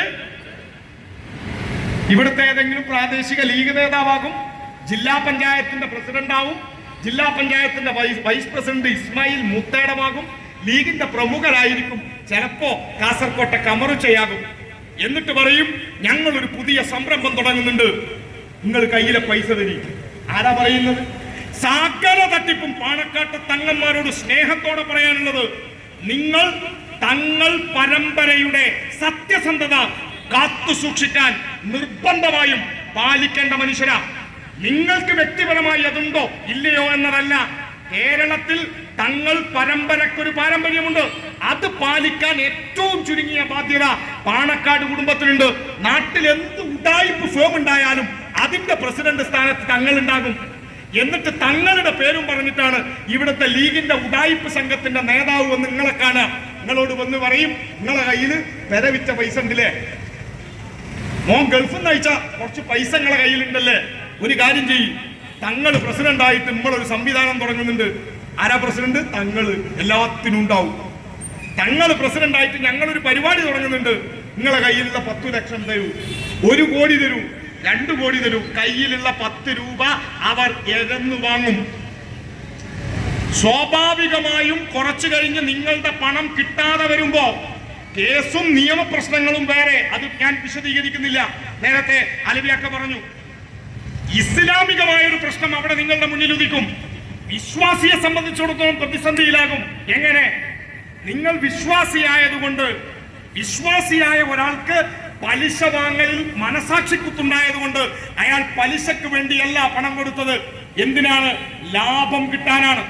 നിങ്ങൾ ബിസിനസ്സിൽ നിക്ഷേപിച്ച പണം ബിസിനസ് പൊളിഞ്ഞാൽ സ്വാഭാവികമായും നഷ്ടമാകും. അപ്പോൾ നഷ്ടം സഹിക്കൽ നിങ്ങളുടെ കൂടി ബാധ്യതയാണ്. അതുകൊണ്ടാണ് കമറുവിന്റെ പ്രശ്നം. കാഞ്ഞങ്ങാട്ടെ കമറുദ്ദീൻ സ്വർണത്തിന്റെ പേരിൽ നടത്തിയ തട്ടിപ്പ് പാണക്കാട് ചർച്ചയ്ക്ക് വന്നപ്പോ പാണക്കാട്ടെ തങ്ങന്മാരിൽ പ്രധാനിയായ ആളുകളും ലീഗ് നേതാക്കന്മാരും ഇരുന്ന് പറഞ്ഞത് ബിസിനസ് ആകുമ്പോ ലാഭം ഉണ്ടാകും, നട്ടുണ്ടാകും. ലീഗുകാരൻ നടത്തിയ സകല ബിസിനസ്സും ഇവിടുത്തെ പാവപ്പെട്ടവന്റെ പണം പോയി. ആ പണം ചോദിക്കാൻ പോയാൽ അപ്പോൾ പറയും ബിസിനസ് ആകുമ്പോ നഷ്ടമുണ്ടാകും, സഹിക്കണം, കുറച്ച് കഴിയുമ്പോ പതുക്കെ പതുക്കെ പതുക്കെ തിരിച്ചു വരും. ഈ നേതാക്കന്മാർ ഉറപ്പ് കൊടുത്ത കമറുച്ച നമ്മളെ നാട്ടിൽ കാക്കാന്ന് വിളിക്കുന്നതിന് പകരം കാസർകോട്ടുകാർ കാച്ചാന്ന് വിളിക്കും. കമറുദ്ദീൻ എന്ന് പറയുന്ന മുസ്ലിം ലീഗിന്റെ പഴയ MLA കൊടുക്കാനുള്ള പൈസ ഇതുവരെ കൊടുത്തിട്ടില്ല. മുസ്ലിം ലീഗിന്റെ യൂത്ത് ലീഗിന്റെ നേതാവാണ് PK ഫിറോസ്. ഫിറോസിനെ വ്യക്തിപരമായി പറയാനൊന്നും ഞാൻ ആഗ്രഹിക്കുന്നില്ല. പക്ഷെ PK ഫിറോസ് എന്ന് പറയുന്ന മനുഷ്യൻ വ്യക്തിപരമായി അയാൾ എന്ത് ജോലി ചെയ്തിട്ടാണ് പണം സമ്പാദിച്ചത് എന്ന് പറയണം. അല്ലെങ്കിൽ പാരമ്പര്യമായി അയാൾക്ക് എന്ത് കിട്ടി എന്ന് പറയണം. പാരമ്പര്യമായി ഒരു സാധാരണ മനുഷ്യന്റെ കുടുംബത്തിൽ ജനിച്ച PK ഫിറോസ് എന്ന ചെറുപ്പക്കാരന് എങ്ങനെയാണ് അവരുടെ നാട്ടിൽ കോഴിക്കോട് ജില്ലയിൽ ഏറ്റവും വില വരുന്ന സ്ഥലത്ത് 1 കോടിയിലധികം രൂപ വരുന്ന സ്ഥലം വാങ്ങാനുള്ള പണം കിട്ടിയത്? 1.5 കോടി രൂപക്ക് എങ്ങനെയാണ് ബിസിനസ് തുടങ്ങാൻ കഴിഞ്ഞത്? അവരിപ്പോഴും അവരുടെ പേരിൽ പലതരം ബിസിനസ് നടത്തുന്നു. എവിടുന്ന് ഈ പണം? മുസ്ലിം ലീഗിന്റെ നേതാക്കന്മാർ കട്ട് കഴിഞ്ഞാൽ, മുക്കിക്കഴിഞ്ഞാൽ, പ്രിയപ്പെട്ടവരെ, നേരത്തെ അലവിയൊക്കെ പറഞ്ഞു മുസ്ലിം സമുദായത്തിന്റെ ഒരു പ്രത്യേകത. ഞാൻ ഈ മുസ്ലിം എന്ന് പറയുമ്പോൾ നിങ്ങൾ തെറ്റിദ്ധരിക്കാതെ മുസ്ലിം ലീഗിനെ പറയാൻ വേണ്ടി പറയട്ടോ. ഞങ്ങൾക്കിപ്പോ എല്ലാ മതത്തിന്റെയും വിഷയമാണ്. ഒരു മനുഷ്യൻ മരണപ്പെട്ടാൽ അയാൾ മുസ്ലിം സമുദായത്തിൽപ്പെട്ടയാളാണെങ്കിൽ മരിച്ചു മയ്യത്ത് ഖബർസ്ഥാനിലേക്ക് കൊണ്ടുവരും. ഞാൻ പല മരണാനന്തര ചടങ്ങുകളും കണ്ടിട്ടുണ്ട്. നിങ്ങളും ഞാനുമൊക്കെ പല മതങ്ങളിൽപ്പെട്ട മരണാനന്തര ചടങ്ങുകളിൽ പങ്കെടുത്തവരാണ്. എന്നാൽ മുസ്ലിം സമുദായത്തിൽപ്പെട്ട ഒരാൾ മരണപ്പെട്ട് അയാളുടെ ജനാസ മയ്യത്ത് ഖബർസ്ഥാനിലേക്ക് കൊണ്ടുപോകുന്നതിന് മുമ്പ് പള്ളിയുടെ അകത്തേക്ക് കൊണ്ടുവരും. അവിടെ വെച്ച് മയ്യത്ത് നമസ്കാരം നടക്കും. മയ്യത്ത് നമസ്കാരം ആരംഭിക്കുന്നതിന് തൊട്ടു മുമ്പ് പള്ളിയിൽ ഉസ്താദോ കാരണവന്മാരോ ബന്ധുക്കളോ മൈക്കെടുത്തിട്ട് ഒരു ചോദ്യമുണ്ട്. ഇന്ന മനുഷ്യന്റെ മൃതദേഹമാണ്, മയ്യത്താണ് ഇവിടെ കടത്തിയിട്ടുള്ളത്. ഈ വ്യക്തിയുമായി ബന്ധപ്പെട്ട് നിങ്ങൾക്കാർക്കെങ്കിലും മാനസികമായ എന്തെങ്കിലും വേദനയുണ്ടാക്കുന്ന വാക്കുതർക്കങ്ങൾ, പ്രശ്നങ്ങൾ ഉണ്ടായിട്ടുണ്ടെങ്കിൽ മനസ്സുകൊണ്ട് പൊരുത്തപ്പെട്ടു കൊടുക്കണം. രണ്ടാമത്തെ കാര്യമുണ്ട്. അത് മുസ്ലിം മരണാനന്തര ചടങ്ങിൽ മാത്രമേ ഞാൻ കണ്ടിട്ടുള്ളൂ. ആ ചോദ്യതാണ്, ഈ മനുഷ്യൻ നിങ്ങളുമായി ആർക്കെങ്കിലും സാമ്പത്തിക ഇടപാടുണ്ടെങ്കിൽ ആ സാമ്പത്തിക ഇടപാട് അദ്ദേഹത്തിന്റെ ഇന്ന വ്യക്തികൾ, വലിയ എന്നോ മറ്റോ ആണ് അതിന്റെ ടെക്നിക്കൽ ടേം, ആ വ്യക്തിയുമായി ചേർന്ന് നിങ്ങൾ അവരുടെ സാമ്പത്തിക ഇടപാട് തീർക്കണം. ഒരു മനുഷ്യൻ മരിച്ചാൽ മരണാനന്തര ചടങ്ങ് നടക്കുന്നതിന് മുമ്പ് സാമ്പത്തിക ഇടപാടിൽ സത്യസന്ധത വേണം. ഇസ്ലാമിക നിയമങ്ങളിൽ ഏറ്റവും പ്രധാനപ്പെട്ട ഒന്നാണ് സാമ്പത്തിക വിഷയങ്ങളിലെ സത്യസന്ധത, കണക്ക്. എന്നെ കേൾക്കുന്ന പ്രിയപ്പെട്ടവരെ, മുസ്ലിം ലീഗ് എന്ന രാഷ്ട്രീയ പാർട്ടി കേരളത്തിൽ ഇന്നോളം നടത്തിയ ഏതെങ്കിലും ഒരു പിരിവിന്റെ കണക്ക് വെച്ചത് നിങ്ങൾക്ക് ആർക്കെങ്കിലും ഓർമ്മയുണ്ടോ? ഒന്നാമത്തെ ചോദ്യം, മുസ്ലിം ലീഗാണ് സുനാമി ഫണ്ട് പിരിച്ചത്. സുനാമി ഫണ്ട് എത്ര കിട്ടി, എത്ര കൊടുത്തു, കണക്കുണ്ടോ? പ്രിയപ്പെട്ടവരെ, മുസ്ലിം ലീഗ് വെള്ളിയാഴ്ച ജുമുഅ നമസ്കാരത്തിന് വന്ന മുസ്ലിം സമുദായത്തിൽപ്പെട്ട മനുഷ്യർക്കിടയിൽ നിന്ന് എല്ലാ വിഭാഗം പള്ളികളിൽ നിന്നും ലീഗ് പ്രവർത്തകർ പിരിച്ചെടുത്ത ഒരു പണമുണ്ട്. ആ പണത്തിന്റെ പേര് റോഹിംഗ്യൻ അഭയാർത്ഥി ഫണ്ട് എന്നാണ്. മ്യാൻമറിലെ റോഹിംഗ്യൻ ഭാഷ സംസാരിക്കുന്ന മുസ്ലിം ന്യൂനപക്ഷ വിഭാഗങ്ങളെയാണ് റോഹിംഗ്യ എന്ന് നമ്മൾ പൊതുവെ പറയുക. റോഹിംഗ്യൻ മൈനോറിറ്റിയായ അവിടുത്തെ മുസ്ലിങ്ങൾ ആ നാട്ടിൽ നിന്ന് അവിടുത്തെ ബുദ്ധിസ്റ്റ് തീവ്രവാദികളുടെ, അങ്ങനെയും ഒരു കൂട്ടരുണ്ട്, ബുദ്ധിസ്റ്റ് ഭീകരവാദികളുടെ ആക്രമണ ഫലമായി മ്യാൻമറിൽ നിന്ന് പുറന്തള്ളപ്പെടുന്ന മുസ്ലിം സമുദായം, അവർ റോഹിംഗ്യൻ ഭാഷ സംസാരിക്കുന്ന മുസ്ലിം മൈനോറിറ്റിയാണ്. അവരുടെ പേരിൽ വെള്ളിയാഴ്ച ജുമുഅ നമസ്കാരം കഴിഞ്ഞ് പുറത്തിറങ്ങിയ മുസ്ലിം സമുദായത്തിൽപ്പെട്ട ആളുകളിൽ നിന്ന് ലീഗുകാരൻ ഒരു പിരിവ് നടത്തി. ആ പിരിവിനെ കുറിച്ച് ഈ ചെമ്മാട്ടങ്ങാടിയിൽ ഉൾപ്പെടെ ലീഗിന്റെ വലിയ ഫ്ലക്സ് ഉണ്ടായിരുന്നു. ഞാനൊക്കെ അത് കണ്ട ഓർമ്മയുണ്ട്. അന്ന് ഇത്ര വലിയ ഫോണൊന്നും കയ്യിലില്ലാത്തത് കൊണ്ട് ഫോട്ടോ ഇല്ല, വാർത്തയുണ്ട്. അന്ന് 3.5 കോടി രൂപ റോഹിംഗ്യൻ അഭയാർത്ഥി ഫണ്ട് പിരിച്ചെടുത്തു എന്ന് പാണക്കാട് സയ്യിദ് മുഹമ്മദ് അലി ശിഹാബ് തങ്ങൾ, മരണപ്പെട്ട ആദരണീയനായ തങ്ങൾ, അദ്ദേഹത്തിന്റെ പ്രസ്താവന ചന്ദ്രിക പത്രത്തിൽ വന്നത് നിങ്ങളുടെ കയ്യിലുണ്ട്, എന്റെ കയ്യിലുണ്ട്, ഈ നാട് ഓർക്കുന്നുണ്ട്. എന്നാൽ എന്റെ ചോദ്യം, പ്രിയപ്പെട്ടവരെ, കമ്മ്യൂണിസ്റ്റ് പാർട്ടിക്കാർ ആകെ നിങ്ങളുടെ എതിരാളികളാണ്, സമുദായത്തെ തകർക്കുന്നു എന്ന് പറയുന്ന പ്രിയപ്പെട്ട നേതാവേ, നിങ്ങൾ വന്ന് പറ, ചന്ദ്രിക പത്രത്തിൽ 3.5 കോടി കിട്ടിയെന്നുണ്ട്. 1 കോടി ഏതാണ്ട് 7 ലക്ഷം പലിശ എത്ര കിട്ടും? 10 കോടി ഉണ്ടെങ്കിൽ 7 ലക്ഷം എന്താ സംഗതി കിട്ടൂലേ? കുറെ പൈസ ആയി നമുക്ക് ബാങ്കിലിടാ. 10 റുപ്യല്ലേ മൈനസ് ബാലൻസ്. പിന്നെ കോടിന്റെ കണക്ക് ഞാൻ നോക്കിയിട്ട് കാര്യമില്ല. ഇത് കൊടുക്കേണ്ട സമയത്ത് കൊടുക്കാതെ നിൽക്കുന്നത് തന്നെ അഴിമതിയാണ്. കാരണം സമയം വൈകിപ്പിച്ചാൽ പലിശ കിട്ടും. ഈ സാഹുര് പലിശ വേണ്ട, പക്ഷെ ലീഗിന്റെ നേതാവ് മുണുങ്ങും, അത് വേറെ. ഞാൻ നിങ്ങളോട് വളരെ സ്നേഹത്തോടെ പറയാം, റോഹിംഗ്യൻ അഭയാർത്ഥി ഫണ്ട് വിതരണം ചെയ്തതിന്റെ ഫോട്ടോ ദേശാഭിമാനി വേണ്ട, മനോരമ വേണ്ട, സുപ്രഭാതം വേണ്ട, സിറാജ് വേണ്ട, ചന്ദ്രികയിൽ, മുസ്ലിം ലീഗിന്റെ ചന്ദ്രികയിൽ റോഹിംഗ്യൻ അഭയാർത്ഥി ഫണ്ട് കൈമാറിയതിന്റെ ഒരു ഫോട്ടോ നിങ്ങളുടെ ഫേസ്ബുക്കിലെങ്കിലും ഒന്ന് ഇടാൻ പ്രിയപ്പെട്ട മുസ്ലിം ലീഗ് പ്രവർത്തകരെ നിങ്ങൾക്ക് തന്റെ ഇടമുണ്ടോ? ഇവിടുത്തെ മുസ്ലിം ലീഗ്, നിങ്ങൾ വന്നിട്ട് അങ്ങാടിയിൽ ഒരു ബോർഡ് വെക്ക്, റോഹിംഗ്യൻ അഭയാർത്ഥി ഫണ്ട് ഇതാ ഞങ്ങൾ കൈമാറി, അതിന്റെ ഫോട്ടോ ഇതുവരെ കൊടുത്തിട്ടില്ല. മുസ്ലിം ലീഗ് മുണ്ടക്കൈ ദുരന്തത്തിലെ, ചൂരൽമല ദുരന്തത്തിലെ പാവപ്പെട്ട മനുഷ്യരുടെ ഭൂമി മാത്രമല്ല തട്ടിയത്, ഭൂമി തട്ടിപ്പ് ലീഗ് എക്സ്പേർട്ടാണ്. എന്ന് പറഞ്ഞാൽ ഇവിടെ ഭൂമിക്ക് 100 രൂപയാണ് മാർക്കറ്റ് വില എങ്കിൽ മുസ്ലിം ലീഗ് ആ ഭൂമി വാങ്ങുന്നത് ഏതാണ്ട് 2000 രൂപക്കായിരിക്കും. 100 രൂപ മാർക്കറ്റ് വിലയേക്കാൾ എത്രയോ ഇരട്ടി വിലക്ക് മുസ്ലിം ലീഗ് ആ ഭൂമി വാങ്ങും. എന്നിട്ട് ലീഗ് ഈ സാധാരണക്കാരന് ഭൂമി കൊടുക്കും. അപ്പൊ നിങ്ങൾ വിചാരിക്കും മാർക്കറ്റ് വില കൂടുതലുള്ള ഒരു ഭൂമി സ്വാഭാവികമായിട്ടും നല്ല ഭൂമിയായിരിക്കും. പ്രിയപ്പെട്ടവരെ, ഗുജറാത്ത് കലാപം ഓർമ്മയില്ലേ? ഇന്ത്യയുടെ തെരുവിൽ മുസ്ലിം മൈനോറിറ്റി ഉൾപ്പെടെയുള്ളവർ ഏറ്റവും ഭീകരമായി ആക്രമിക്കപ്പെട്ട് നരേന്ദ്രമോദിയുടെ ഗുജറാത്തിൽ കൊല്ലപ്പെട്ടതിന്റെ ചരിത്രം നമ്മുടെ മുന്നിലില്ലേ? 2000-ലധികം മനുഷ്യരെ ചുട്ടുകൊന്നതിന്റെ ചരിത്രം ഈ നാട് മറന്നിട്ടില്ലല്ലോ. അന്ന് ഗുജറാത്ത് കലാപത്തിന്റെ പേരിൽ ഫണ്ട് പിരിച്ചു മുസ്ലിം ലീഗ്. ഇപ്പൊ ലീഗ് പറയുന്നു അവർ ആ ഭൂമി കൊടുത്തു. എവിടെ കൊടുത്തു? ഞാൻ ഗുജറാത്തിൽ പോയിട്ടുണ്ട്. നിങ്ങളിൽ പലരും ഗുജറാത്ത് കണ്ടവരുണ്ട്. പ്രിയപ്പെട്ടവർ, ഇന്ത്യയിൽ പല സ്ഥലങ്ങളിലും കേരളം ഒഴികെ വലിയ ചേരി പ്രദേശങ്ങളുണ്ട്. ഗുജറാത്തിൽ അഹമ്മദാബാദ് നഗരത്തിൽ നിന്ന് കുറച്ച് മാറിയാൽ നരേത്ത പട്ടിയ എന്ന ഒരു ഏരിയ ഉണ്ട്. അത് ഭീകരമായ ഒരു ഏരിയയാണ്. അവിടെയാണ് ഇഷ്ടം പോലെ കൂട്ടക്കൊല നടന്നത്. അതിനപ്പുറത്ത് മാലിന്യ കൂമ്പാരങ്ങൾ നിൽക്കുന്ന, നിങ്ങൾക്ക് മനസ്സിലാവാൻ, പഴയ കോഴിക്കോടേക്ക് പോകുമ്പോ ഞെളിയമ്പറമ്പില്ലേ? ഇപ്പൊ ഞെളിയമ്പറമ്പിലാമണല്ല ഇടതുപക്ഷ സർക്കാരിന്റെ നേട്ടം, അത് ഞാൻ പിന്നെ പറയാം. ഞെളിയമ്പറമ്പ് പോലെ അതിനേക്കാൾ ഭീകരമായി അഹമ്മദാബാദ് നഗരം, ഗുജറാത്തിലെ ഏറ്റവും വലിയ നഗരം, ഇന്ത്യയിലെ തന്നെ പഴക്കമുള്ള നഗരം, ആ നഗരത്തിന്റെ മാലിന്യം മുഴുവൻ ഡംപ് ചെയ്യുന്ന നരേന്ദ്ര പാർട്ടിക്ക് സമീപത്തുള്ള ഒരു ഭൂമി അത് മുസ്ലിം ലീഗ് വാങ്ങി. അവിടുത്തെ ഒരു വലിയ പ്രമാണിയായ സേട്ടിനെ ഉപയോഗിച്ചുകൊണ്ട് മുസ്ലിം ലീഗ് വാങ്ങി. നക്കാപ്പിച്ച പണത്തിന് കോടികൾ പിരിച്ചെടുത്ത ലീഗ്, സമുദായത്തിന്റെ പേരിൽ പിരിച്ചെടുത്ത ലീഗ് ആ പാവപ്പെട്ട മനുഷ്യർക്ക് കൊടുത്തത് ഈ ഭൂമിയാണ്. അതുകൊണ്ടാണ് ഗുജറാത്ത് കലാപത്തിന്റെ ഇരകൾ കോഴിക്കോട് റെയിൽവേ സ്റ്റേഷനിൽ തീവണ്ടി ഇറങ്ങിയിട്ട് ചോദിച്ചു, എവിടെയാണ് ലീഗിന്റെ ഓഫീസ്? അവർ ലീഗിന്റെ CH സെന്ററിലേക്ക് വന്നത് അന്നത്തെ മാധ്യമങ്ങളിൽ വാർത്തയാണ്. നമ്മളിത് മറന്നു പോകരുത്. ഞാൻ ഇത്രയും കാര്യങ്ങൾ മാത്രമേ പറയുള്ളൂ. കക്കലിനെ കുറിച്ച് പറയാനാണെങ്കിൽ ഇവിടെ പ്രഭാഷണ സപ്താഹം നടത്തേണ്ടി വരും.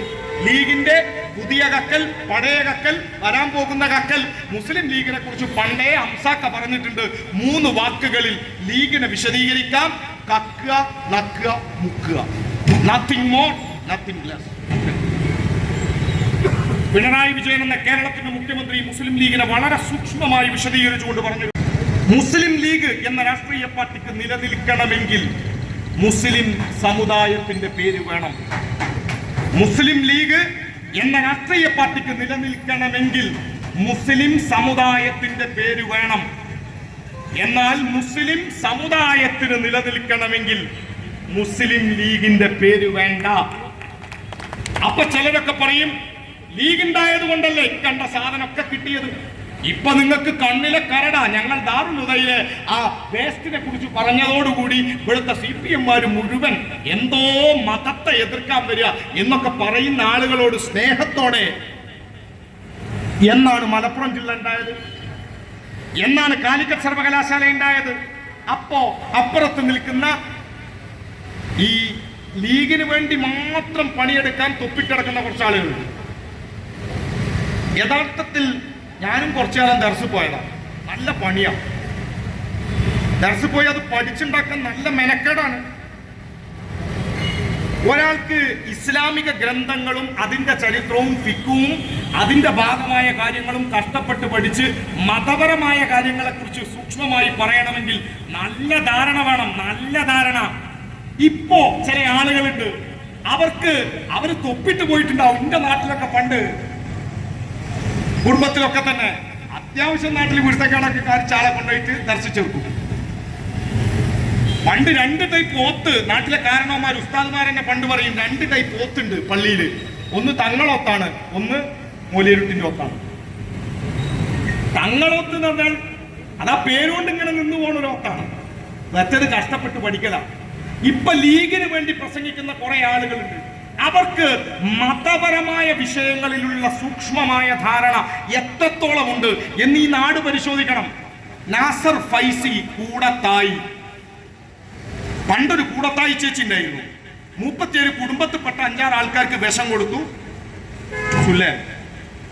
നമ്മുടെ ഒരാളുടെ കൂടത്തായി മൂപ്പര് സമുദായത്തിന് വിഷം കൊടുക്കാൻ നടക്കണതിന് തുല്യ. അപ്പൊ കഥ മൗദൂദിയുടെ ബാധ കയറിയ ഒരു ഇസ്ലാമിക പണ്ഡിതനാണ് മൂപ്പര്. എന്തും പറയും, എന്തും പള്ളി തോന്നിയത് പറയൽ മാത്രമാണ് ലക്ഷ്യം. ഞാൻ ഇത്തരം ആളുകൾ ഇപ്പോ പറയും ഇതൊക്കെ ലീഗ് ഉണ്ടായത് കൊണ്ടാണ് എന്ന് പറയുമ്പോ CPM വിരോധം കൊണ്ട് കണ്ണു കാണാതായവരോട് 1967 കേരളത്തിൽ അന്നത്തെ പ്രത്യേക സാഹചര്യത്തിൽ ഒരു മന്ത്രിസഭയുണ്ടായി. ആ മന്ത്രിസഭ കാരണവന്മാർക്ക് ഈ നാട്ടിൽ ജീവിച്ച പഴയ വോട്ട് ചെയ്ത ആളുകൾക്ക് കൃത്യമായി അറിയാം. 1957 കമ്മ്യൂണിസ്റ്റ് പാർട്ടിയുടെ സർക്കാർ കേരളത്തിൽ ഉണ്ടാവുന്നത്. അത് കഴിഞ്ഞ് 59, അത് കഴിഞ്ഞ് 1967 അതിന് മുമ്പ് ഒരു ഗവൺമെന്റ് ഉണ്ട്. അതിനുശേഷം 1967 കേരളത്തിൽ ഒരു ഗവൺമെന്റ് ഉണ്ടായി. ആ ഗവൺമെന്റിന്റെ പേര് സപ്തകക്ഷി മുന്നണി എന്നാണ്. സപ്തകക്ഷി മുന്നണി. മുസ്ലിം ലീഗിന് ഇപ്പോ സമുദായത്തിന് അടുപ്പിക്കാൻ പറ്റാത്ത, ആകെ മൊത്തം ഇസ്ലാമിനും ഈമാനിനും ഒക്കെ എതിരായിട്ടുള്ള മതപരമായ സ്ഥാപനങ്ങളെ ആകെ തകർക്കാൻ ശ്രമിക്കുന്ന, ദാറുൽ ഹുദയുടെ അടിത്തറ മാറ്റാൻ ശ്രമിക്കുന്ന ഹിന്ദുത്വ മാർക്സിസ്റ്റുകളാണല്ലോ CPM-കാർ. എന്നാൽ ലീഗ് മറക്കരുത് ചരിത്രം. മുസ്ലിം ലീഗ് കേരളത്തിന്റെ ചരിത്രത്തിൽ സ്പീക്കർ സ്ഥാനത്തേക്ക് വന്ന ഘട്ടമുണ്ട്. കോൺഗ്രസ് ഭരിക്കുമ്പോ, അന്ന് ചാക്കീരി മരിക്കുമ്പോ മുസ്ലിം ലീഗിന്റെ സ്പീക്കർ സ്ഥാനം കോൺഗ്രസ് തിരിച്ചു ചോദിച്ചു. CH മുഹമ്മദ് കോയ കേരളത്തിൽ സ്പീക്കറായി. കേരളത്തിൽ മുസ്ലിം ലീഗിന്റെ നേതാവായ CH സ്പീക്കറായതിന്റെ ഫോട്ടോ മാധ്യമങ്ങളിലുണ്ട്. CH-ന്റെ ഫോട്ടോ അല്ല, സ്പീക്കറായ ഫോട്ടോ നിങ്ങൾ പരിശോധിക്കണം. അന്ന് CH-ന്റെ തലയിൽ പഞ്ഞിത്തൊപ്പി ഇല്ല. തൊപ്പി വെക്കാതെ മുസ്ലിം ലീഗിന്റെ പ്രാഥമിക അംഗത്വം രാജിവെച്ചുകൊണ്ട് CH-ന് അന്ന് സ്പീക്കറാവേണ്ടി വന്നു. മുസ്ലിം ലീഗ് എന്ന രാഷ്ട്രീയ പാർട്ടിക്ക് കേരളത്തിന്റെ സാമൂഹിക ചരിത്രത്തിൽ മന്ത്രി കസേരയിൽ ഇരിക്കേണ്ടി വന്നത് ആദ്യമായ ആരുടെ കൂടെയാണ്? അന്ന് സപ്തകക്ഷി മുന്നണി എന്നൊരു മുന്നണി ഉണ്ടായി. ബഹുമാന്യനായ ഏലംകുളം മനക്കൽ ശങ്കരൻ നമ്പൂതിരിപ്പാടുന്ന സഖാവ് EMS കേരളത്തിന്റെ മുഖ്യമന്ത്രിയായിരുന്ന മന്ത്രിസഭയിൽ 1967 വിദ്യാഭ്യാസ വകുപ്പ് കൈകാര്യം ചെയ്യാൻ അവസരം കിട്ടിയ മനുഷ്യന്റെ പേര് CH മുഹമ്മദ് കോയ എന്നാണ്. ആ CH ഇരിക്കുന്ന മന്ത്രിസഭ ഉണ്ടായിരുന്ന കാലത്താണ് 1967 69 നമുക്ക് കാലിക്കറ്റ് സർവകലാശാല, മലപ്പുറം ജില്ല ഒക്കെ രൂപീകരിക്കപ്പെടുന്നത്. ഈ കമ്മ്യൂണിസ്റ്റ് പാർട്ടി ഉണ്ടാകുമ്പോ അപ്പോ ഇത് ഞാൻ പറയുമ്പോ മാന്താൻ തുടങ്ങും. നിങ്ങളല്ലോ അപ്പുറത്തെ ലീഗിന് വേണ്ടി പണിയെടുക്കുന്ന ചില ആളുകൾ എന്നിട്ട് പറയും ഫേസ്ബുക്കിൽ മുസ്ലിം ലീഗിന്റെ ചില സൈബർ പോരാളികളുണ്ട്. അങ്ങോട്ട് ഒന്നും പറഞ്ഞാലും കാര്യമില്ല. നമ്മളെ ലീഗുകാരോട് നിങ്ങൾക്ക് എപ്പോഴും ഗുഡ് നൈറ്റേ പറ്റുള്ളൂ. ഒരു തരത്തിലുള്ള സംവാദം പറ്റില്ല. നമുക്ക് ഒരുപാട് മുസ്ലിം ലീഗിന്റെ സുഹൃത്തുക്കളുണ്ട്. ഓല് എന്ത് പറഞ്ഞാലും ചിരിക്കല്ലാതെ വേറെ ഒന്നും ചെയ്യില്ല. കാരണം സംവാദം നടത്തിയിട്ടൊന്നും കാര്യമില്ല. ഒറ്റ കാര്യമുള്ളൂ. പണ്ട് അംസാക്ക പറഞ്ഞിട്ടുണ്ട്, പടച്ച റബ്ബേ ചോറും കഞ്ഞിയും ഈ നമുക്കൊക്കെ വേണമെങ്കിൽ അള്ളാ പിരിവിട്ടിട്ട് ഞങ്ങൾ വാങ്ങിക്കൊടുക്ക. ബുദ്ധി ഇച്ച് കൊടുക്ക് റബ്ബേ, ബുദ്ധി വെച്ചാ ഉണ്ടാവില്ല. എന്നിട്ട് ലീഗുകാരൊക്കെ പൊട്ടന്മാരാന്നല്ല, പക്ഷെ അവർ കാര്യങ്ങളെ മനസ്സിലാക്കാൻ സാധാരണ ആളുകൾ ശ്രമിക്കൂല. ശ്രമിച്ച ആളുകൾക്ക് മാറ്റം ഉണ്ടാവും. നോക്കൂ, 67 സഖാവ് EMSന്റെ ഗവൺമെന്റ് മലപ്പുറം ജില്ല രൂപീകരിച്ചത് ലീഗിന്റെ സമ്മർദ്ദ ഫലമായിട്ടാണ് എന്നാണ് ഒരു വാദം. കാലിക്കറ്റ് സർവകലാശാല കൊണ്ടുവന്നില്ലെങ്കിൽ മുസ്ലിം ലീഗ് മന്ത്രിസഭയ്ക്കുള്ള പിന്തുണ പിൻവലിക്കും, അപ്പോൾ EMS വീഴും എന്നാണ് മറ്റൊരു വാദം. എന്നെ കേൾക്കുന്ന പ്രിയപ്പെട്ടവരെ, 1967 ഗവൺമെന്റിനുണ്ടായിരുന്ന MLA-മാരുടെ എണ്ണം നിങ്ങളൊന്ന് പരിശോധിക്കണം. CPIM 52 MLA-മാർ, CPI 21 MLA-മാർ, SSP അന്നത്തെ ഒരു സോഷ്യലിസ്റ്റ് പാർട്ടിയാണ്, SSP 19 MLA-മാർ, മുസ്ലിം ലീഗ് 14 MLA-മാർ. നിങ്ങൾ പരിശോധിക്കൂ, കേരളത്തിൽ ഇന്ന് 140 MLA-മാരേ ഉള്ളൂ. 71 മതി ഭരിക്കാൻ, 72 മതി ഇവിടെ ഭരിക്കാൻ. എന്നാൽ അന്ന് ഈ 71 MLA-മാരുണ്ടാവാൻ CPM-ഉം CPI-യും മാത്രം മതി. CPM-ഉം CPI-യും മാത്രം മതി. SSP വന്നു കഴിഞ്ഞാൽ 19 പിന്നെ എക്സ്ട്രാ. ലീഗ് പിൻവലിച്ചാലും ഒന്നും സംഭവിക്കൂല, ഒന്നും. എന്നിട്ടും ഇത് കൊണ്ടുവന്നത് ഇടതുപക്ഷ സർക്കാരിന്, കമ്മ്യൂണിസ്റ്റ് പ്രസ്ഥാനത്തിന് ഈ നാടിനോടുള്ള ഉത്തരവാദിത്തത്തിന്റെ പുറത്താണ്. ഈ പ്രസ്ഥാനത്തെ ഇപ്പോ ചില ആളുകൾ ആകെ മുസ്ലിം വിരുദ്ധമാണ് എന്ന് വരുത്തി തീർക്കുന്നത് അവരുടെ ഒരു അജണ്ടയുടെ പുറത്താണ്. പരിശോധിക്കൂ, RSS ഈ രാജ്യം ഭരിക്കുകയാണ്. ഇന്ത്യ ഭരിക്കുന്നത് RSS ആണ്. RSSന്റെ അജണ്ടകളെ ചെറുത്തു തോൽപ്പിക്കണമെങ്കിൽ ഈ രാജ്യത്തെ ഹിന്ദുവും മുസ്ലിമും ക്രിസ്ത്യാനിയും മതമുള്ളവനും ഇല്ലാത്തവനും ഒരുമിച്ച് പൊരുതണം. അങ്ങനെ ഒരുമിച്ച് പൊരുതണമെങ്കിൽ ഈ നാടിനകത്തെ ജനത മതനിരപേക്ഷതയുള്ള രാഷ്ട്രീയത്തിന്റെ കൂടെ നിൽക്കണം. ചില ആളുകൾ ചോദിക്കും, മൂന്നാമതും നിങ്ങളോ? മൂന്നാമതും CPM വന്നാൽ, ഇടതുപക്ഷം വന്നാൽ കോൺഗ്രസ് തകരും. കോൺഗ്രസ് ഇല്ലാതായാൽ ഇവിടെ ആകെ ജനാധിപത്യം പൊളിയും. ഇതാണ് ഒരു വാദം. കോൺഗ്രസ്സുകാരെ കാര്യമായിട്ട് ഞാനൊന്നും പറയില്ല. എന്നാലും ഒരു കാര്യം, ഇപ്പോ സവർക്കറുമായി ബന്ധപ്പെട്ട വാർത്ത നിങ്ങളിൽ പലരും കേൾക്കുന്നുണ്ടാവുമല്ലോ. സവർക്കർ ഇന്ത്യയുടെ ദേശീയ സ്വാതന്ത്ര്യ സമരത്തെ ഒറ്റുകൊടുത്ത ചെരുപ്പ് നക്കിയുടെ പേരാണ് വിനായക് ദാമോദർ സവർക്കർ. അക്ഷരാർത്ഥത്തിൽ ചെരുപ്പ് നക്കിയ മനുഷ്യനാണ് സവർക്കർ. 7 തവണ ബ്രിട്ടീഷുകാർക്ക് മാപ്പെഴുതി കൊടുത്ത മനുഷ്യന്റെ പേരാണ് സവർക്കർ. ആ സവർക്കർ ഇന്ത്യയുടെ പാർലമെന്റിൽ ഗാന്ധിയുടെ ഫോട്ടോക്ക് നേരെ മുന്നിലായി പാർലമെന്റിന്റെ സെൻട്രൽ ഹാളിൽ സവർക്കറുടെ ഫോട്ടോയുണ്ട്.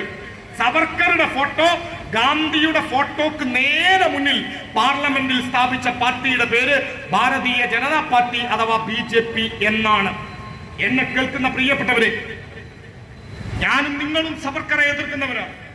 സവർക്കർ ഉണ്ടാക്കിയ ഹിന്ദുത്വ എന്ന ഭീകരവാദം ഇന്ത്യയുടെ മതനിരപേക്ഷതയെ തകർക്കും എന്ന കാര്യത്തിൽ തർക്കമില്ലാത്തവരാണ് എന്നെ കേൾക്കുന്നവരിൽ ഭൂരിഭാഗം ഈ തെരുവിൽ നിൽക്കുന്നത്. എന്നാൽ പ്രിയപ്പെട്ടവരെ പരിശോധിക്കൂ, ഇന്ത്യയുടെ പാർലമെന്റിൽ സവർക്കറുടെ ഫോട്ടോ സ്ഥാപിച്ച പാർട്ടി BJP. ഇന്ത്യയിൽ ഒരു സംസ്ഥാന നിയമസഭയിൽ ആദ്യമായി സവർക്കറുടെ ഫോട്ടോ എങ്ങനെ വന്നു? സവർക്കറുടെ ഫോട്ടോ ഇന്ത്യയുടെ പാർലമെന്റിൽ BJP സ്ഥാപിച്ചു. സവർക്കറുടെ ഫോട്ടോ ഒരു പാർട്ടിയും ആവശ്യപ്പെടാതെ, ഒരു പ്രക്ഷോഭവും നടക്കാതെ മഹാരാഷ്ട്ര നിയമസഭയിൽ ഗാന്ധിയുടെ ഫോട്ടോക്ക് നേരെ മുന്നിൽ നിയമസഭയിൽ സ്ഥാപിച്ചത്, മഹാരാഷ്ട്രയിൽ സ്ഥാപിച്ചത് ഇന്ത്യൻ നാഷണൽ കോൺഗ്രസ് ആണ്. കോൺഗ്രസ് ഭരിക്കുമ്പോഴാണ്. ആ കോൺഗ്രസിന് രാജ്യത്തിന്റെ മതനിരപേക്ഷതയ്ക്ക് വേണ്ടിയുള്ള പോരാട്ടങ്ങൾക്ക് കരുത്തു പകരാൻ കഴിയുന്നില്ല എന്ന വിമർശനമാണ് നമ്മൾ ഉന്നയിച്ചത്. കോൺഗ്രസിന്റെ പങ്കിനെ നമ്മൾ തള്ളിക്കളയുന്നില്ല. എന്നാൽ കോൺഗ്രസിന് മാത്രം രാജ്യത്തിന്റെ മതനിരപേക്ഷ പാരമ്പര്യത്തെ സംരക്ഷിക്കാൻ കഴിയില്ല. ഇന്ത്യ എന്ന രാജ്യം നാളെയും മതേതര ജനാധിപത്യ രാജ്യമായി മുന്നോട്ട് പോകണം. ഈ രാജ്യം ഏതെങ്കിലും മതത്തിന്റെ പേരിൽ ഒരു മനുഷ്യന്റെ പൗരത്വം റദ്ദു ചെയ്യരുത്. ഈ രാജ്യത്ത് ഏതെങ്കിലും ഒരു മനുഷ്യന് അവന്റെ അവകാശങ്ങൾ അവരുടെ വിശ്വാസങ്ങളുടെ പേരിൽ റദ്ദു ചെയ്യപ്പെടരുത്. അതുകൊണ്ട് മനുഷ്യന്റെ അവകാശങ്ങൾ സംരക്ഷിക്കപ്പെടാൻ ജനാധിപത്യ മതനിരപേക്ഷ ഇന്ത്യ ബാക്കിയാവണം. അത് ബാക്കിയാവണമെങ്കിൽ ഞാൻ അവസാനിപ്പിക്കുന്നു. എനിക്ക് ശേഷം ഇത് ദാറുലുദയുമായി ബന്ധപ്പെട്ട സാങ്കേതിക കാര്യങ്ങളിലേക്ക് ഞാൻ കൂടുതൽ കടന്നിട്ടില്ല. ഇബ്രാഹിം കുട്ടിയൊക്കെ അത് വിശദീകരിക്കും. ഞാൻ അവസാനിപ്പിക്കുന്നു. ഒറ്റ കാര്യം, എന്തിന് സഖാക്കൾ ഉണ്ടാവണം? എന്തിന് ഇടതുപക്ഷം ഉണ്ടാവണം? ആകങ്ങൾ ഈ കേരളത്തിലല്ലേ ഉള്ളൂ. എന്ത് കാര്യം? ഉത്തരം, ഭരണഘടന 1-ാം വകുപ്പ്. India shall be Bharat, that is the union of state. India അഥവാ ഭാരതം അത് സംസ്ഥാനങ്ങളുടെ കൂട്ടമാണ്. സംസ്ഥാനങ്ങളുടെ കൂട്ടമായ ഇന്ത്യ ഫെഡറൽ രാജ്യമാണ്. ഇന്ത്യയിൽ മതനിരപേക്ഷതയും ജനാധിപത്യവും ഭരണഘടനാ മൂല്യങ്ങളും സംരക്ഷിക്കപ്പെടണമെങ്കിൽ ഇന്ത്യ ഫെഡറൽ ആവണം. ഫെഡറൽ ആവുക എന്നാൽ കേന്ദ്ര സംസ്ഥാന സർക്കാരുകൾക്ക് ഭരണഘടനാപരമായ അവകാശങ്ങളോടെ മുന്നോട്ട് പോകാൻ കഴിയണം.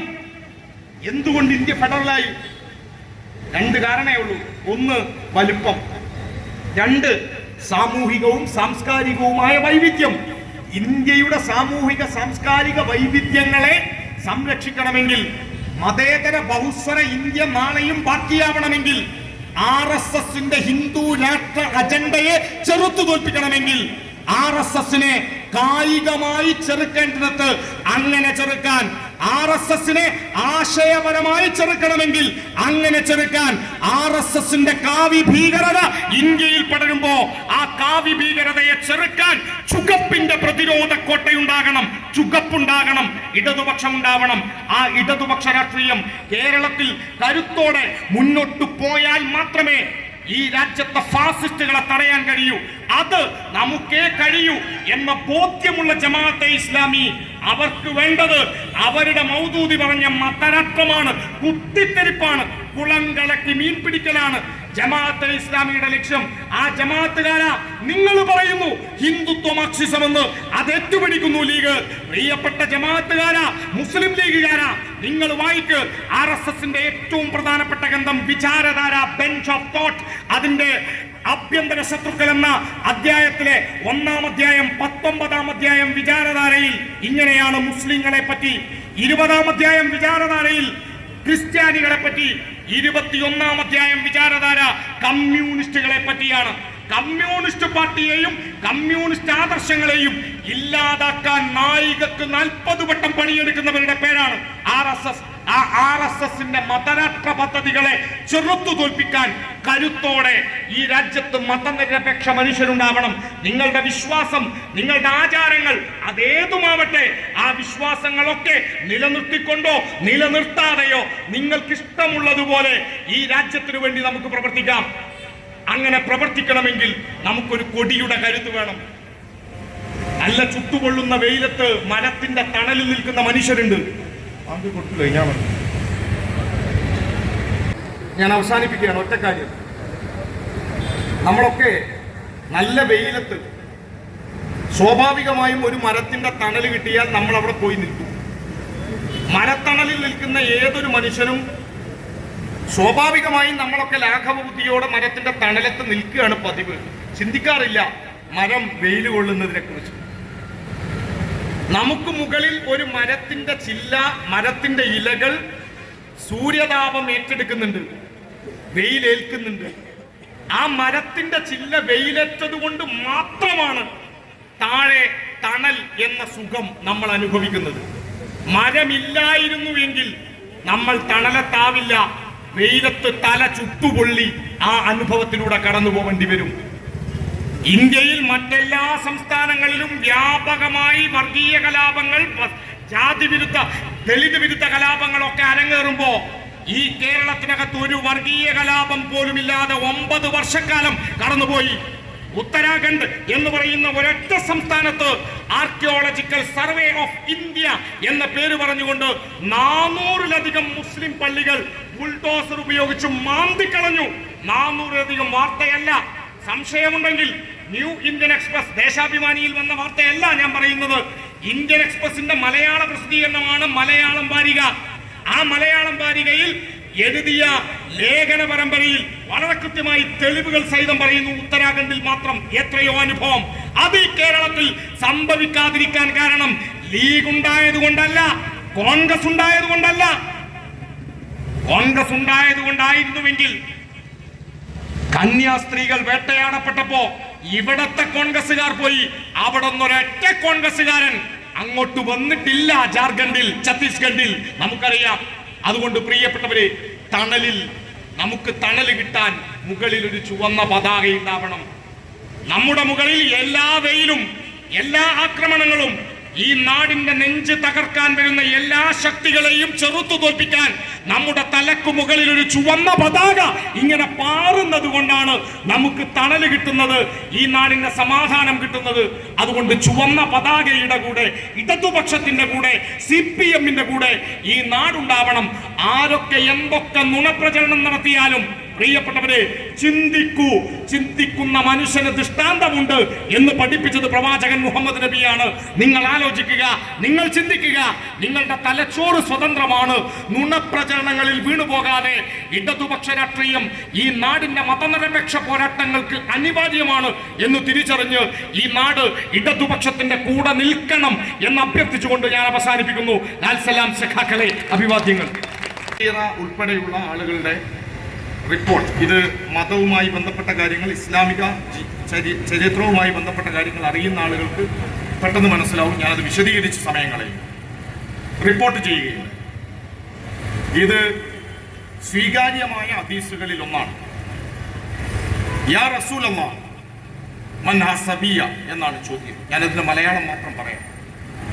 എന്താണ് പ്രവാചകരെ വർഗീയത എന്ന് പ്രവാചകൻ മുഹമ്മദ് നബിയോട് അദ്ദേഹത്തിന്റെ അനുയായികളായ സഹാബിമാർ ചോദിക്കുന്നു. പ്രവാചകൻ മുഹമ്മദ് നബി സല്ലല്ലാഹു അലൈഹി വസല്ലം വളരെ കൃത്യമായി അതിനുള്ള ഒരു മറുപടി പറയുന്നു.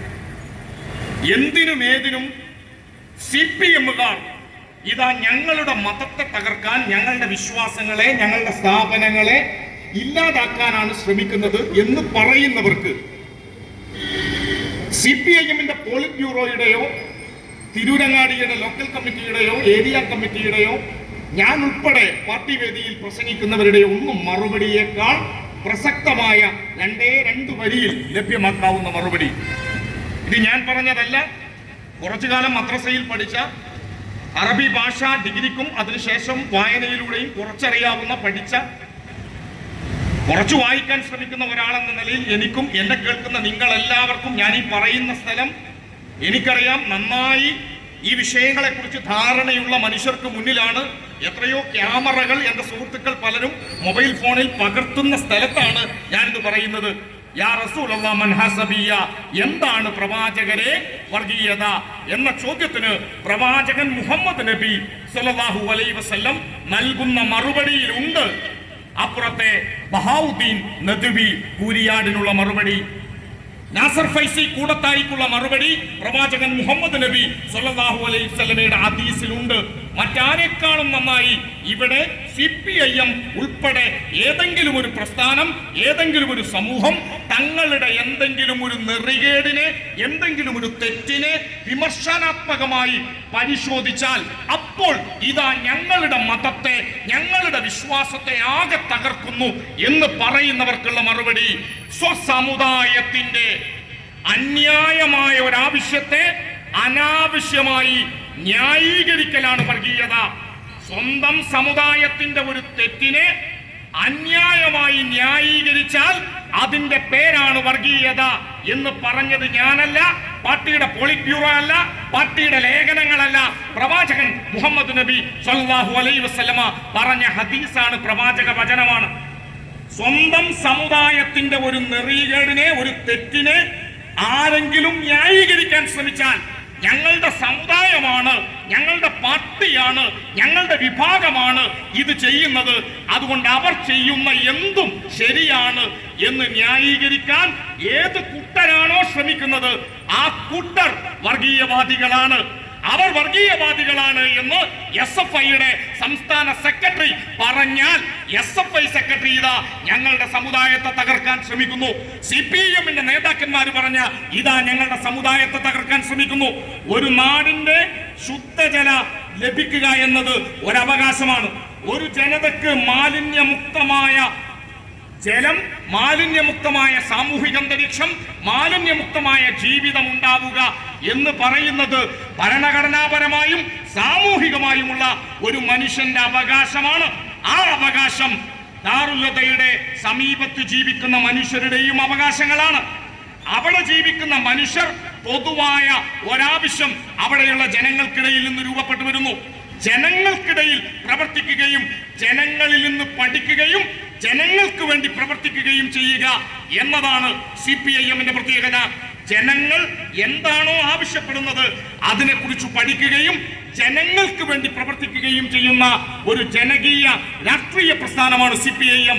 CPIMന്റെ ഇവിടുത്തെ ഏരിയ സെക്രട്ടറി തന്നെ കൃത്യമായി പറഞ്ഞു, സമ്മേളനങ്ങളിൽ CPIMന്റെ ചർച്ചകളിൽ അവിടെ നിന്ന് ഉയർന്നു വരുന്നു ജനങ്ങൾക്കിടയിൽ നിന്ന് ഇതാ ഒരു വലിയ സംവിധാനം, നിരവധി വിദ്യാർത്ഥികൾ പഠിക്കുന്ന, നിരവധി ആളുകൾ വന്നു ചേരുന്ന ഒരു സംവിധാനം. തീർച്ചയായും ദാറുൽ-ഹുദ ഉൾപ്പെടെയുള്ള മതവിദ്യാഭ്യാസ സ്ഥാപനങ്ങളും സാമൂഹിക സ്ഥാപനങ്ങളും ഇവിടുത്തെ സാധാരണ മനുഷ്യരുടെ വിദ്യാഭ്യാസ രംഗത്ത് അവരുടെ പുരോഗതിക്ക് ഏതെങ്കിലും ഒരു ബാല്യത്തെ അനാഥരാക്കപ്പെട്ട ഒരു കുട്ടിയെ അവരുടെ ജീവിതത്തെ ഗുണപരമായി മാറ്റി തീർക്കാൻ എന്തെങ്കിലും ഒരു പ്രവർത്തനം ആ സംവിധാനം ചെയ്തിട്ടുണ്ടെങ്കിൽ അതിനെ തീർച്ചയായും അഭിവാദ്യം ചെയ്യും. ഒരു തർക്കമല്ല. ഏതെങ്കിലും ഒരു മനുഷ്യന്റെ ജീവിതത്തിന് ഗുണപരമായ എന്തെങ്കിലും ഒരു കാര്യം അവർക്ക് ചെയ്യാൻ കഴിഞ്ഞിട്ടുള്ളതിനെ വിശദീകരിക്കപ്പെട്ടിട്ടുണ്ട്. അങ്ങനെ ചെയ്തിട്ടുള്ളതിനെ എല്ലാം ന്യായീകരിക്കുന്നു, അംഗീകരിക്കുന്നു, അഭിവാദ്യം ചെയ്യുന്നു. പക്ഷേ അതുകൊണ്ട് അവർ ചെയ്യുന്ന ഒരു തെറ്റ് എങ്ങനെ ശരിയാകും? അവർ ചെയ്യുന്ന ഒരു നെറികേട് എങ്ങനെ ശരിയാകും? നൂറുകണക്കിന് ആളുകൾ ഒരുമിച്ച് ടോയ്ലറ്റ് മാലിന്യം ഉൾപ്പെടെയുള്ള കാര്യങ്ങൾ, വിസർജ്യം, മറ്റു വസ്തുക്കൾ അവിടെ നിന്ന് പുറന്തള്ളപ്പെടുമ്പോ അതിനെതിരെ ജനങ്ങൾക്കിടയിൽ നിന്ന് പ്രശ്നങ്ങൾ ഉണ്ടായാൽ ആ പ്രശ്നങ്ങളെ കുറിച്ച് പറയുകയും അതിന് പരിഹാരം കാണാൻ ശ്രമിക്കുകയും ചെയ്യുക എന്ന പണി CPIM എടുത്താൽ അതെങ്ങനെയാണ് പ്രിയപ്പെട്ടവരെ ഏതെങ്കിലും തരത്തിൽ ഒരു വിശ്വാസത്തെ തകർക്കലായി മാറുക?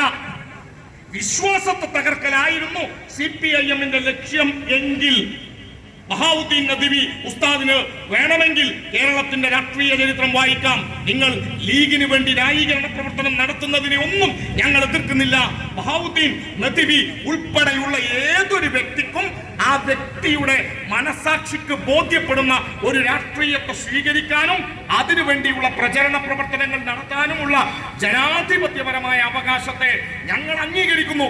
നിങ്ങൾ പറയുന്നത് ലീഗിന്റെ രാഷ്ട്രീയമാണ് എന്ന് പറഞ്ഞാൽ ഞങ്ങൾക്ക് തർക്കമില്ല, അത് പറയാം, നിങ്ങൾക്ക് സ്റ്റേജ് കെട്ടിയും പറയാം. പക്ഷെ നിങ്ങൾ പറയുന്നത് ലീഗിന്റെ രാഷ്ട്രീയത്തെ, ലീഗിന്റെ അധികാര താല്പര്യങ്ങളെ നിങ്ങൾ ദീനിന്റെ പേരിൽ അവതരിപ്പിക്കരുത്. മുസ്ലിം സമുദായത്തിന്റെ താല്പര്യമാണ് എന്ന് മുസ്ലിം ലീഗിന്റെ താല്പര്യത്തെ കൊണ്ടുവന്ന് നിങ്ങൾ പറയാൻ ശ്രമിക്കരുത്.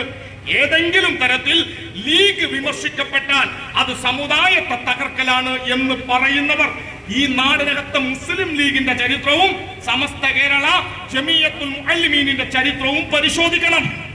ഇന്നിപ്പോ AV അബ്ദുറഹ്മാൻ മുസ്ലിയാർ എന്നറിയപ്പെടുന്ന ഒരു സമസ്ത മുഷാവറ അംഗത്തിനെതിരെ മുസ്ലിം ലീഗിന്റെ നേതാക്കന്മാരായിട്ടുള്ള ചില ആളുകൾ മുസ്ലിം വേഷധാരികളായിട്ടുള്ള ലീഗിന്റെ മൗദൂദി പാത കയറിയ സുന്നി വേഷധാരികൾ, ഞാൻ ആവർത്തിക്കുന്നു, മൗദൂദി പാത കയറിയ സുന്നി വേഷധാരികളിൽ പ്രധാനപ്പെട്ട ഒരാളാണ് നാസർ ഫൈസി കൂടത്തായി.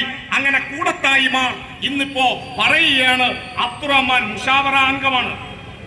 കേരളത്തിലെ മുസ്ലിം പണ്ഡിത സഭയുടെ അതിന്റെ പ്രധാനപ്പെട്ട, നമ്മുടെ ഭാഷയിൽ പറഞ്ഞാൽ എക്സിക്യൂട്ടീവ് പോളിറ്റ് ബ്യൂറോ എന്നൊക്കെ പറയാം, അതിന്റെ ഏറ്റവും പ്രധാനപ്പെട്ട കമ്മിറ്റിയിൽ അംഗമായ ഒരു മനുഷ്യനെതിരെ ഇന്ന് ചാനലുകളിൽ വലിയ വാർത്തയുണ്ട്, ചർച്ചയുണ്ട്. അദ്ദേഹം പറഞ്ഞൊരു വാക്കിങ്ങനെയാണ്, ഏതോ ഒരു തങ്ങളും എന്ന ഒരു പ്രയോഗം നിങ്ങളിൽ പലരും ശ്രദ്ധിച്ചു കാണും. എങ്ങനെയാണ് ഒരാൾ അങ്ങനെ ഏതോ ഒരു തങ്ങൾ എന്ന് പാണക്കാട് തങ്ങളെ പറയുക?